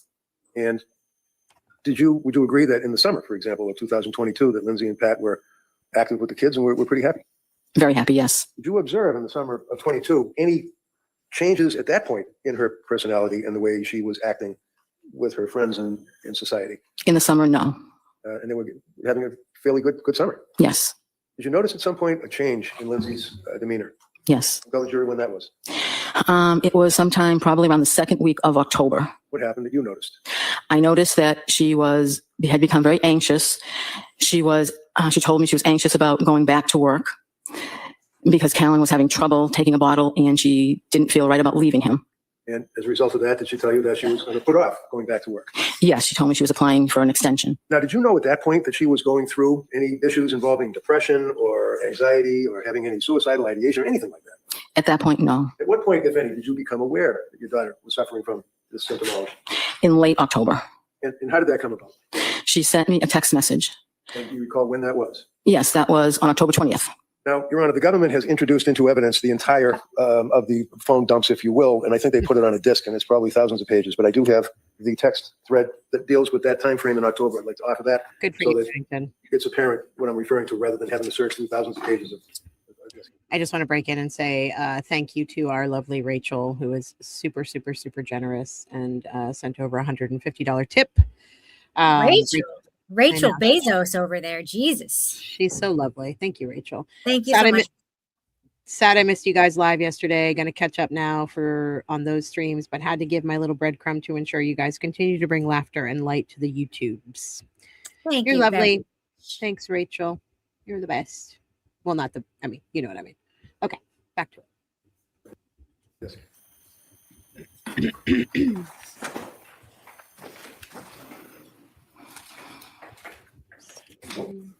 October, pull that up for us, of 2022? Yes. And do you have that on your phone right now? I do. Can you just pull that up for us? I can. Just give me a moment. Okay, I have it. So do you have a copy maybe that you could look at? Oh, I have a copy. Yeah, that might be. Oh, I have a copy. Easier for the witness. Oh, I have a copy. I love him. And ask if this is a copy of the text that you're referring to. Yes, it is. Would you read that for the jury? Mom, will you please come up and stay with me for a bit? I'm really sick. Something is wrong. I had horrible insomnia all night, and I just don't know how I'm going to get through the day. I started taking the medicine my doctor prescribed for anxiety, and I think it's made things worse. It's just really scary, and I don't want to be alone. You want to write off this? Objection. Sorry, in evidence. I love his white for boys. I identification. love them. Is that text within heard and read to is within 276? As a result of receiving that text, did you then come up to? Hold on a second. Exhibit W for identification. Yeah. Okay. Oh, thank you. All right, thank you. So as a result of that, did you come up to Duxbury? Yes, same day. And tell us about that. What happened that day at the end of October? Lindsay had been, I believe she went to the emergency room that day and she had come home. She was feeling a bit better. She told me that she couldn't sleep. She was very anxious and she was afraid. And how long did you stay with her? At that point? Yes. I believe at that point I stayed for about a week. And was your husband with you? He came later. He didn't come directly with me then because he was still working. So he came later. I never asked, what did you do for work? I worked for Weight Watchers. And you're retired? Yes. How about your husband? Is he working now? He recently retired. And what was the nature of his work? He was in photography. What kind of photography? School picture photography. For yearbooks and things like that? Yeah, school pictures. And you had your kids' pictures taken. And he just These people are so normal. They're so deeply normal. I know, I love them so much. And Lady Harlot, this is what my mind is doing while I'm listening to this woman. Anytime I hear a good mom do something, like talk about being a good mom, like, and by a good mom, I mean, when I hear people talk about doing like normal mom things, like being there for your kids or picking up the phone or whatever, this is what goes on in my brain. Oh, so that's what it's like having a supportive mother you can rely on. That sounds nice. Lady Harlot, you and I got you. I understand. He's recently retired. Yes. Is it fair to say that during the month of October into November, into the holidays and December, that you and your husband would stay with Lindsay and the kids? Yes, I stayed more than my husband because he needed to go back home to work. Sure. While you were staying with Lindsay, can you tell us your opinion as to her condition? Was it decompensating? Was she getting better as time went on through November and December into the holidays?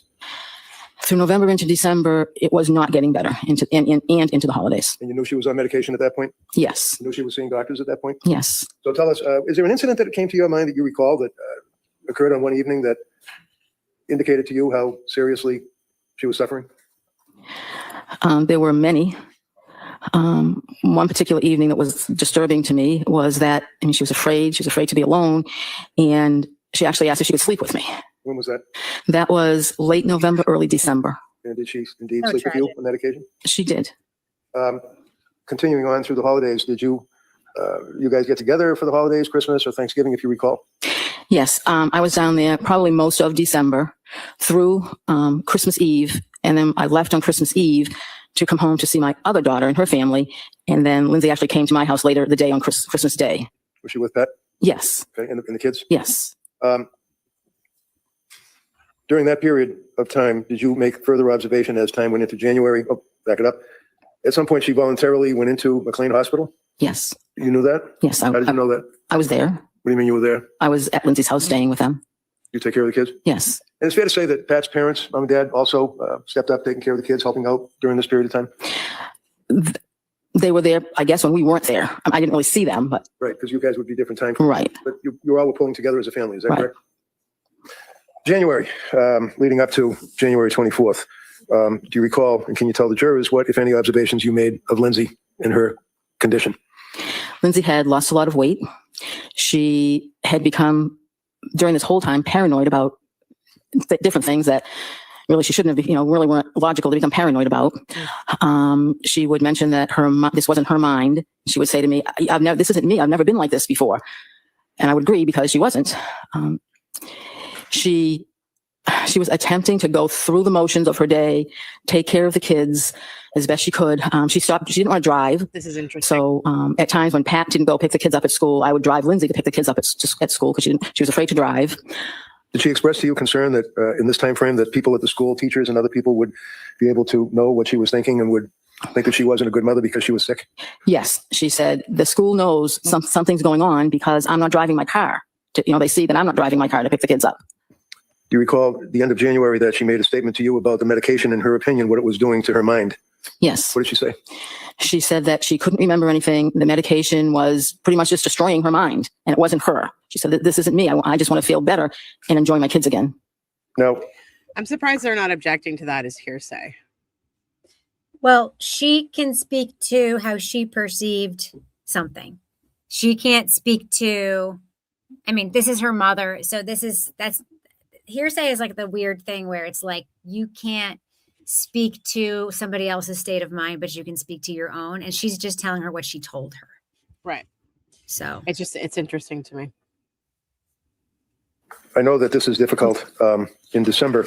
This is the kitchen moment, which is the moment where I think everything changed. This testimony is so heartbreaking. The idea that she needed so much support, but when she was occasionally like lucid, not occasionally, when she was lucid, she knew something was wrong enough to not want to drive. Yes. It's heartbreaking.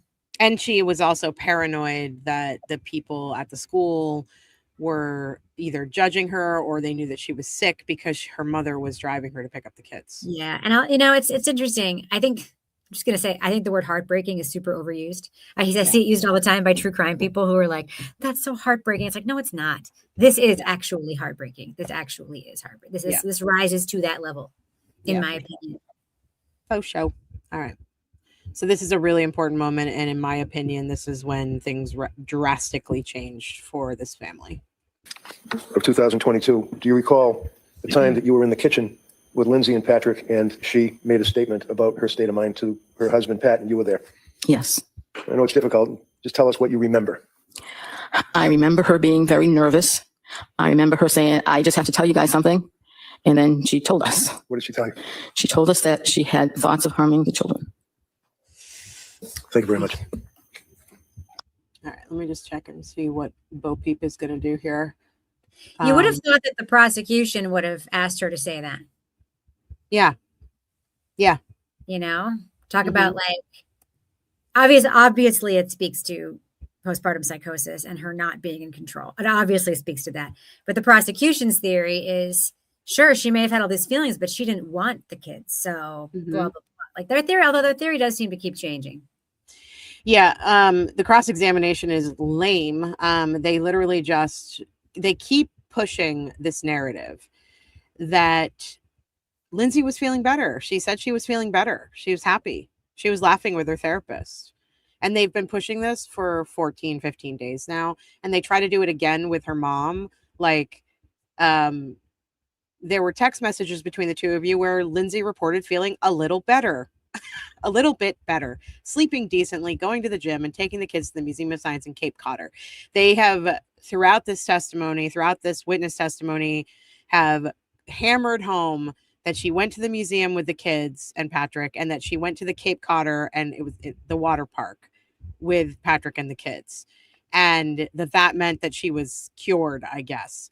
And then her mom on January 22nd sent a text saying, nice to see you doing better.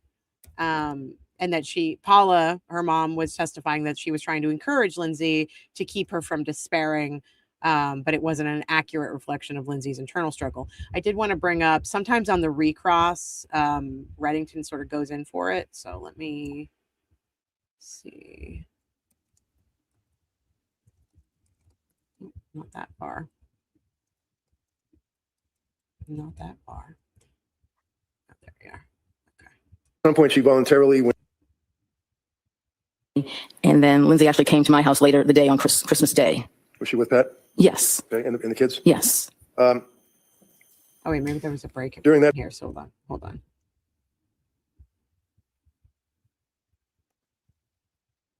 Oh, no. Council, briefly, sidebar. Maybe I missed it. 548 to 556. 548 to 556. Okay. So the direct, and it will go there. The direct was after lunch. That's why I was screwing up the time code. And then Reddington does his the cross was after lunch, and Reddington does his recross here. I was pretty much in shock. Okay, so do you remember telling them that she seemed brighter lately? I don't recall. Okay. Thank you. All right, Mr. Reddington?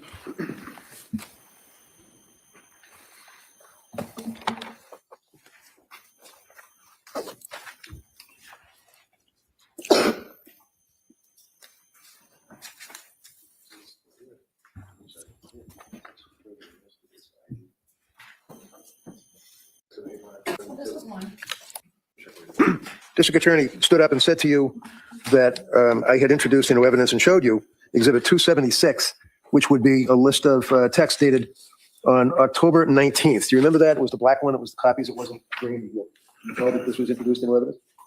Do you recall her questioning you from this? On October 19th? Yeah, this is the one that I had introduced, Exhibit 276.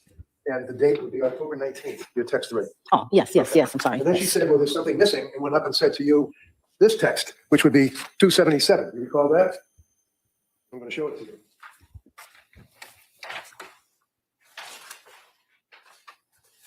Yes. Okay.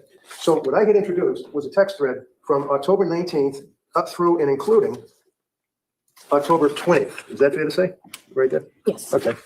And the reason I introduced this is because we had introduced earlier, like a whole lot of pages text. And I wanted to focus on the text thread where she said, Mommy, can you stay?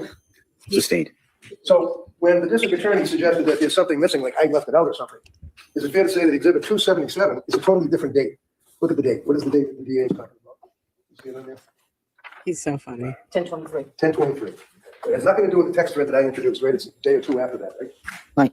If you know. Yes. She's like, I'm with you. I'm with Now, you, Kate. we had introduced into evidence also the Celebrate record as Exhibit 238 that the state police for the district attorney's office had printed out. That is only the month of January. Do you recall that testimony? Yes. He gets so mad at I introduced into evidence or tried to introduce into evidence. He's so funny to me because he gets so mad at the prosecution. It sounds like he's yelling at the witness, but he's actually yelling at the prosecution. Like he's not yelling at Lindsay's mom, but Yep. he's just so mad at these two imbeciles that he like can't hold back. Like his face is red, he's angry. I love him so much. It's all of the text between you and your daughter, right? Yes. I think you're on, that's what's, thank you.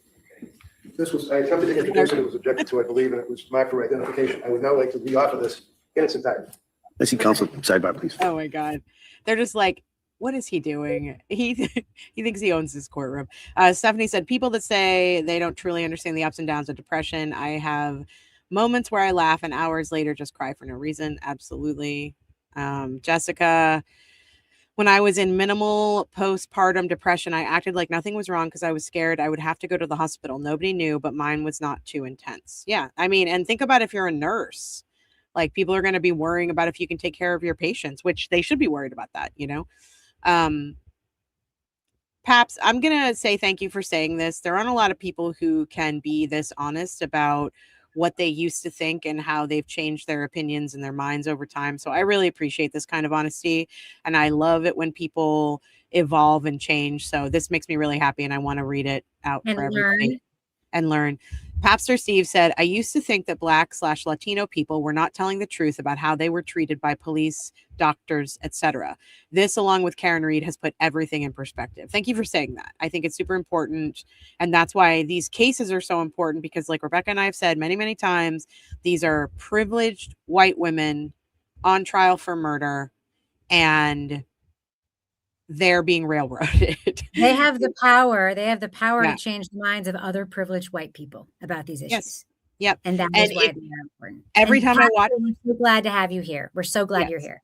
Thank you, Paps. Every time I watch one of these cases or I investigate one of these cases, all I can think is, thank Christ Lindsay Clancy isn't a Black mother, because she would be, I'm not even sure she'd be alive, but also she'd be in prison without a second thought, and we wouldn't have this like robust defense necessarily. I mean, maybe, I don't know if Kevin Reddington was available or they could afford him, but like, let's keep in mind that there are so many people in prison who are suffering from mental health issues, and that's why they're in prison, because they didn't get the right representation or because they didn't have the money to fight the state. You're fighting the Commonwealth in this case. You're fighting the state.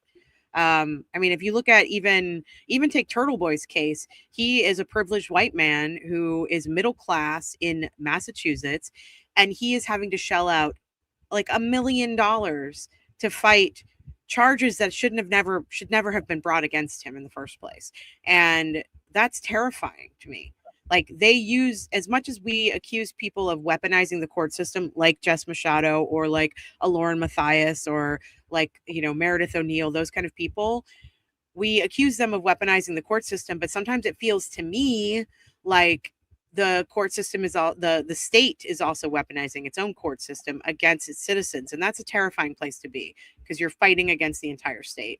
Coffee Nut 9154, off topic. This is my favorite new podcast. Thank you for being here, and thank you for saying Coffee so. Nut. Coffee Nut. I'm a Coffee Nut too. Become a member and join us on Monday nights if you haven't yet. I cannot with those bows. Someone needs to contact her and tell her, honey, grade school is over. No grown-ass woman wears a bow in their hair. Also, she doesn't really, you know, I'm going to be superficial. She doesn't really present as a girly girl in any other way. No. She's not presenting as like a girl's girl, girly girl, or any of that kind of girl in any way. And I know she's a woman and I'm being misogynistic, but the bow is just so incongruous with the rest of her look, you know? Jessica said, and also Reddington's wife posting his whole office full of flowers and everyone sent. Holy crap. Yeah, I saw that was amazing. Papster says, this is my favorite podcast since I randomly caught an episode. I get so happy for Mondays, but I think Rebecca needs to get Mel drunk or high one day soon. Mel doesn't drink, so it would have to be high. I don't drink, but I have definitely, the only issue is that I'm usually the one in charge of like making sure that the video is going. Yeah, I can do that drunk. Yeah, you want to do a cross roast for me one day? Yeah, but I'm still going to drink. Just so you know, I'm still going to drink. Yeah. I mean, what I'm trying to say is that if I take a gummy, I am not going to be able to. Yes. I'm a highly functional drinker. I have a lot of practice. I'm a highly functional drinker. Oh my God. I just want to tell folks as an aside. Last night during our members only stream, was one of the funniest moments that has ever occurred in the history of this podcast. What's that? What happened? When the cameraman on the Karen Reed trial is randomly panning from Karen to Alan Jackson, and you were like, wait, is that a lesbian? And it was like you saw a giraffe in the freaking forest. I didn't send you the text that Emily sent me in the middle. Hold on a second. I rewound it and showed that part to Kevin. It was like, and then we had this whole conversation about her, whether or not how Mel can just tell a lesbian, but like you spied her. I know. Like a bird watcher spies a bird that has been on their list for 10 years. Like, it's like, you've never seen a lesbian before. You know it when you see it. Mm-hmm. I'm going to show you what Emily C texted me at that moment, just so you can know. This was what the screen was doing at that moment. This woman. Emily sent me this and she said, I am sobbing. Carol, the lesbian. It's Carol. It was up there among the funniest moments of the history. Oh my God. It was pretty good. Pretty good. You and I should just walk to the mall one day and tell me who all the lesbians are. Of course. I'm happy to do that. I do that for all my friends.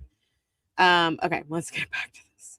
All right. They are on a sidebar. And I even tried, just so folks know, I even tried to challenge Mel on the appropriateness of calling someone a lesbian based on the way they look. And Mel was like, no, that's wrong. You're wrong. It's appropriate. She's a lesbian. Totally appropriate. You know what I'm saying? What if that woman, because she's sitting on Karen Reed's side of the court, she might be related to Karen Reed, she might be a friend. What if she watches our podcast and she's like, thank you, someone recognized me out in public. That's like that I'm a lesbian. When I first came out in Texas, of all places, in the 90s, with George W. Bush as my governor, the first thing I did was make myself identifiable. I'm not saying that I make myself identifiable now because I feel very comfortable in my skin. But back then, the first thing I did, I went over a weekend, I shaved my head, got a chest tattoo, and pierced my nose. Because I wanted to be able to be like, I wanted my community to spot me and be like, there's one, let's go be friends. And so I guarantee you that this woman is like, yes, somebody recognized me as a lesbian in the audience. Love it. So there's no meetup, the meetup apps. There's no meetup apps for just friends, lesbians being friends. I'm sure there is, but there's no non-sexual sniffies for lesbians. No, I'm sure there is. But I think it's just so funny to me. I'm like, oh, there's a lesbian. Okay, so for instance, if Lindsay and I are walking down the street and we're just like walking down the street, we're not holding hands, we're not making out, we're not doing anything like that, and we see another lesbian couple, one of us, without even thinking about it, grabs the other's hand just so they know that we're family. We're gay too. We're gay too. You want to be friends? All right. Let's get back to this depressing ass trial. Let's do that. Okay, so the next guest, the next witness on the stand is Dr. Michael Wolfowitz. He's a board-certified emergency medical physician. His testimony is super boring. The Commonwealth didn't even cross. Don't make us watch it then. What happened? I'm not going to. I'm going to tell you about it, but I like to put his face on the screen so you can put a face to what I'm talking about. So this is him. He looks like Jeffica. A little bit. He looks like Arkansas Bestie's husband. That's true. He does a little bit. So he's been an emergency medical physician for a very long time. He reviewed the emergency and trauma records from South Shore and Brigham and Women's, where Lindsay was transferred to. And he talked about the Glasgow coma scale, which we talked about in the Karen Reed case. And Lindsay arrived with the Glasgow coma scale, or GCS, of 10, which is kind of high. Semi-conscious, non-responsive, severe hypothermia, core temperature was 82.1, tachycardia, and neurogenic hypotension requiring immediate intubation. He looked at the documentation of her neck and wrist wounds. This is kind of important. He noted that many of the wounds were superficial, like hesitation scrapes is what he called them. So like when someone is trying to hurt themselves and they hesitate. And then full thickness lacerations penetrating through the epidermis and dermis into the subcutaneous fat on both wrists and neck. So the entire trial, the prosecution has been pushing this superficial terminology on the jury about Lindsay's neck and wrist wounds. And this guy finally was like, yeah, there were some superficial ones. And then there were some that were much deeper. Now, we've all established before in testimony that the neck wound, I think it was 3 centimeters deep. That's pretty deep. And we saw that, well, I've seen the pictures. I didn't show you guys the pictures. The wrist wounds were equally deep, but they weren't enough to, like, she was obviously not able to go through with that. It's very difficult to do that to yourself. Yeah. So FYI, the reason hesitation marks are there. This gets used sometimes in prosecutions to say that people were faking or whatever. The hesitation ones were there because it hurts. Yes.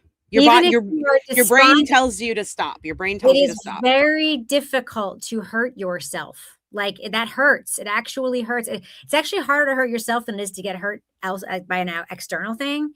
Because the external thing you don't expect, or even if you do expect it, you can watch it with a slight amount of dispassion. But hurting yourself, like, your body protects yourself against that. Paps, this is unlike really cute. Dogs who will basically chew off their own leg if they have a hot spot, you know? Right. Yeah. Or like Olivia Pope's mom, Maya, who, in order to get out of the hospital, bit her own arm open. That was, I was like, this is not, no one could do this. This is awful. That's why I always think about that guy who sawed his own arm off when he was stuck in that rock. Could you, he's like, I passed out several times. I'm like, that's it. Like, yeah. Oh my God. I suppose at some point, well, we don't need to get into the details. Papster, this is really sweet of you. And I love it when people do this, gay or straight. I love it. I always acknowledge lesbian couples in public by saying something like, hello, beautifuls. They're always very appreciative, judging by their expressions. We are. I can tell you we are. And then Ray, I wanted to talk about this because I actually just started looking into this case and I want to talk about it a little bit more on the show. But I need to do a little bit more research. Ray says the trial of LaTarsha Sanders was pretty similar to this one, and she also had PPD and PPP, but her evidence of mental illness wasn't allowed in, and she was convicted of unaliving her kids. She's Black. So perfect example of, from what I've seen, of the antithesis of this case. And well, not the antithesis of this case, but the antithesis of the person.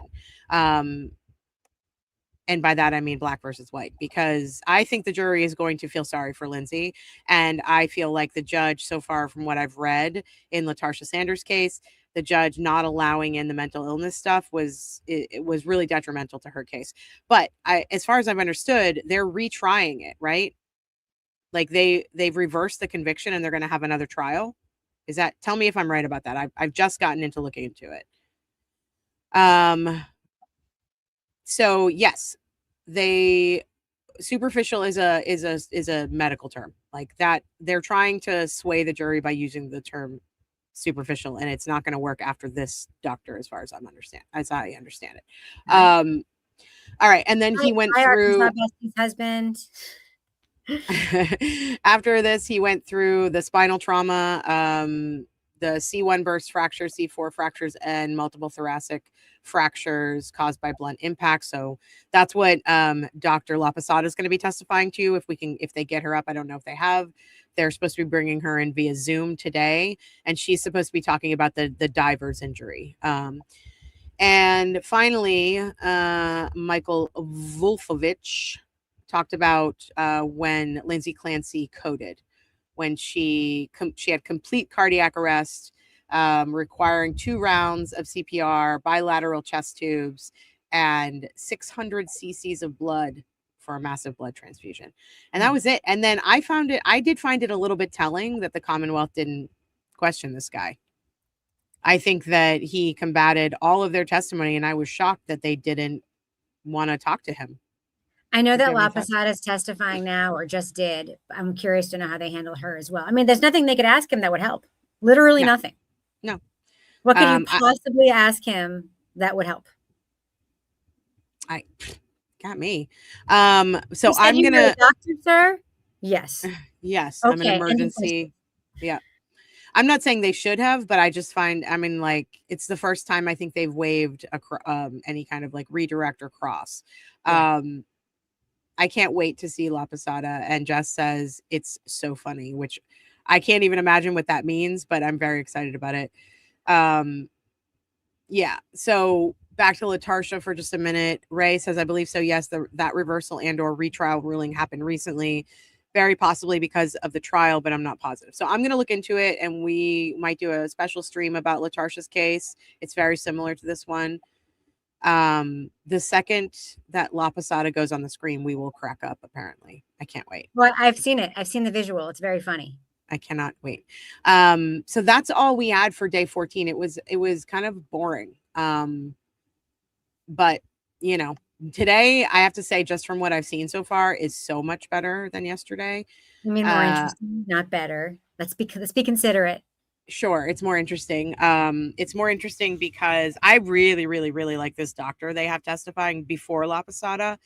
I think that he is blasting the prosecution's case out of the water just with his testimony. So I can't wait to talk about it with you guys tomorrow. Oh, wrong picture. Sorry, wrong picture. See, Arkansas. Oh yeah, he does. She's so pretty. She really is. Yeah. Talk about somebody who can learn and grow. Mm-hmm. We're watching people learn and grow right in front of us. Mm-hmm. Oh my God. So Angela, I don't read people's text messages. Okay. Mm-hmm. I can just Angela, tell thanks you, for the 10 jewels. I appreciate you.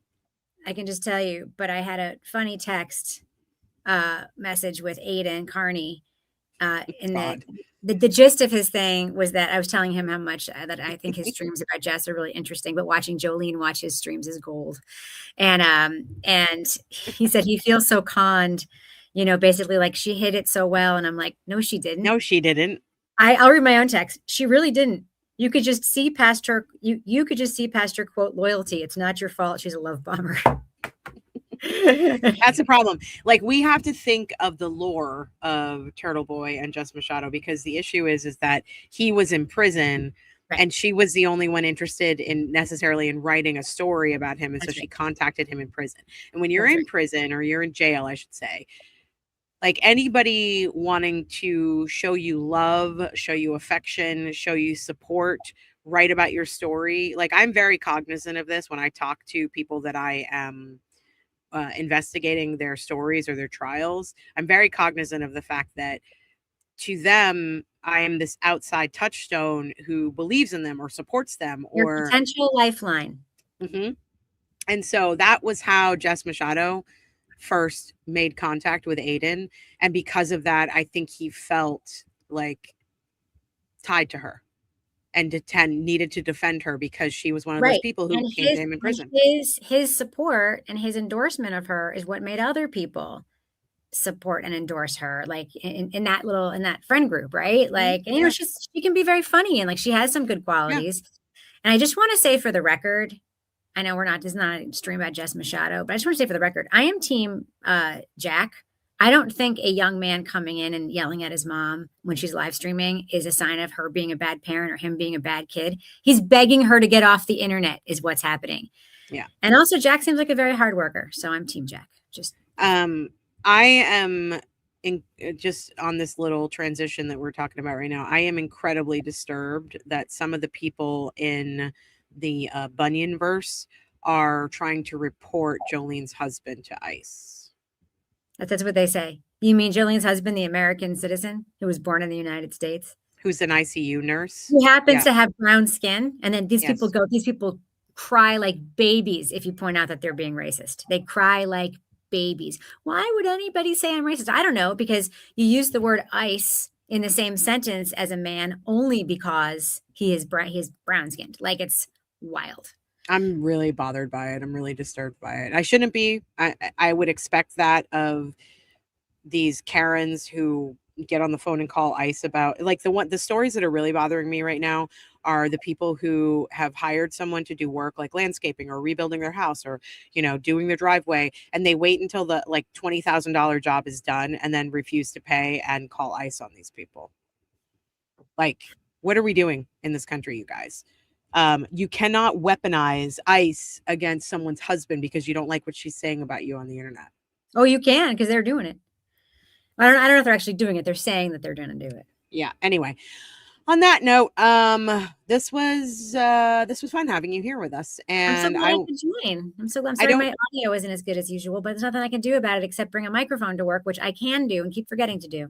So tomorrow I'm probably going to be doing. I'm also at a radio station. There are microphones everywhere, just not the kind I can use for this. Are you done interrupting me? I'm done with my mansplaining. Tomorrow I'm going to be coming on earlier, probably around 8:30, 9 o'clock, because I have a doctor's appointment later in the afternoon. But I want to go over day 15 with you. So I'll be doing that in the morning, and then I'll be watching court all day, and we'll carry on as we have been. And I'm hoping that Rebecca will be able to come back. Plus, we're going to be doing another stream covering the Higgins investigation into microdots on Thursday at like 2. Yeah. And I just appreciate y'all for being here. Thank you for the tips. Thank you for the super chats. Thank you for the respectful conversations in the chat. Yes, Rebecca has ADHD. That's why we interrupt each other a lot. I'm medicated. I'm doing my best. Also, I'm medicated. Also, I'm impatient, and sometimes it's a bad habit I have that I work on constantly. So I'm aware. Yeah. You don't have to berate me about it. I know. We're not berating you. No, I know. I mean, listeners don't have to berate me. I know.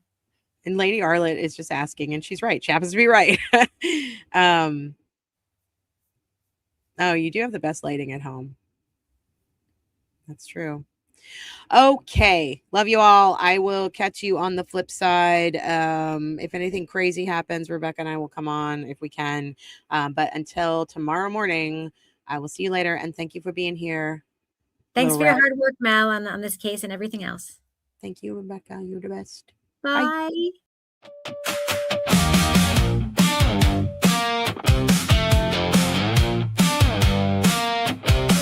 You hear it first in the break in the story. One little crack and the whole thing gets wary. A witness swears but the timeline bends. A smile too smooth and the trail just ends. Mel Barrett says, hold up, look again.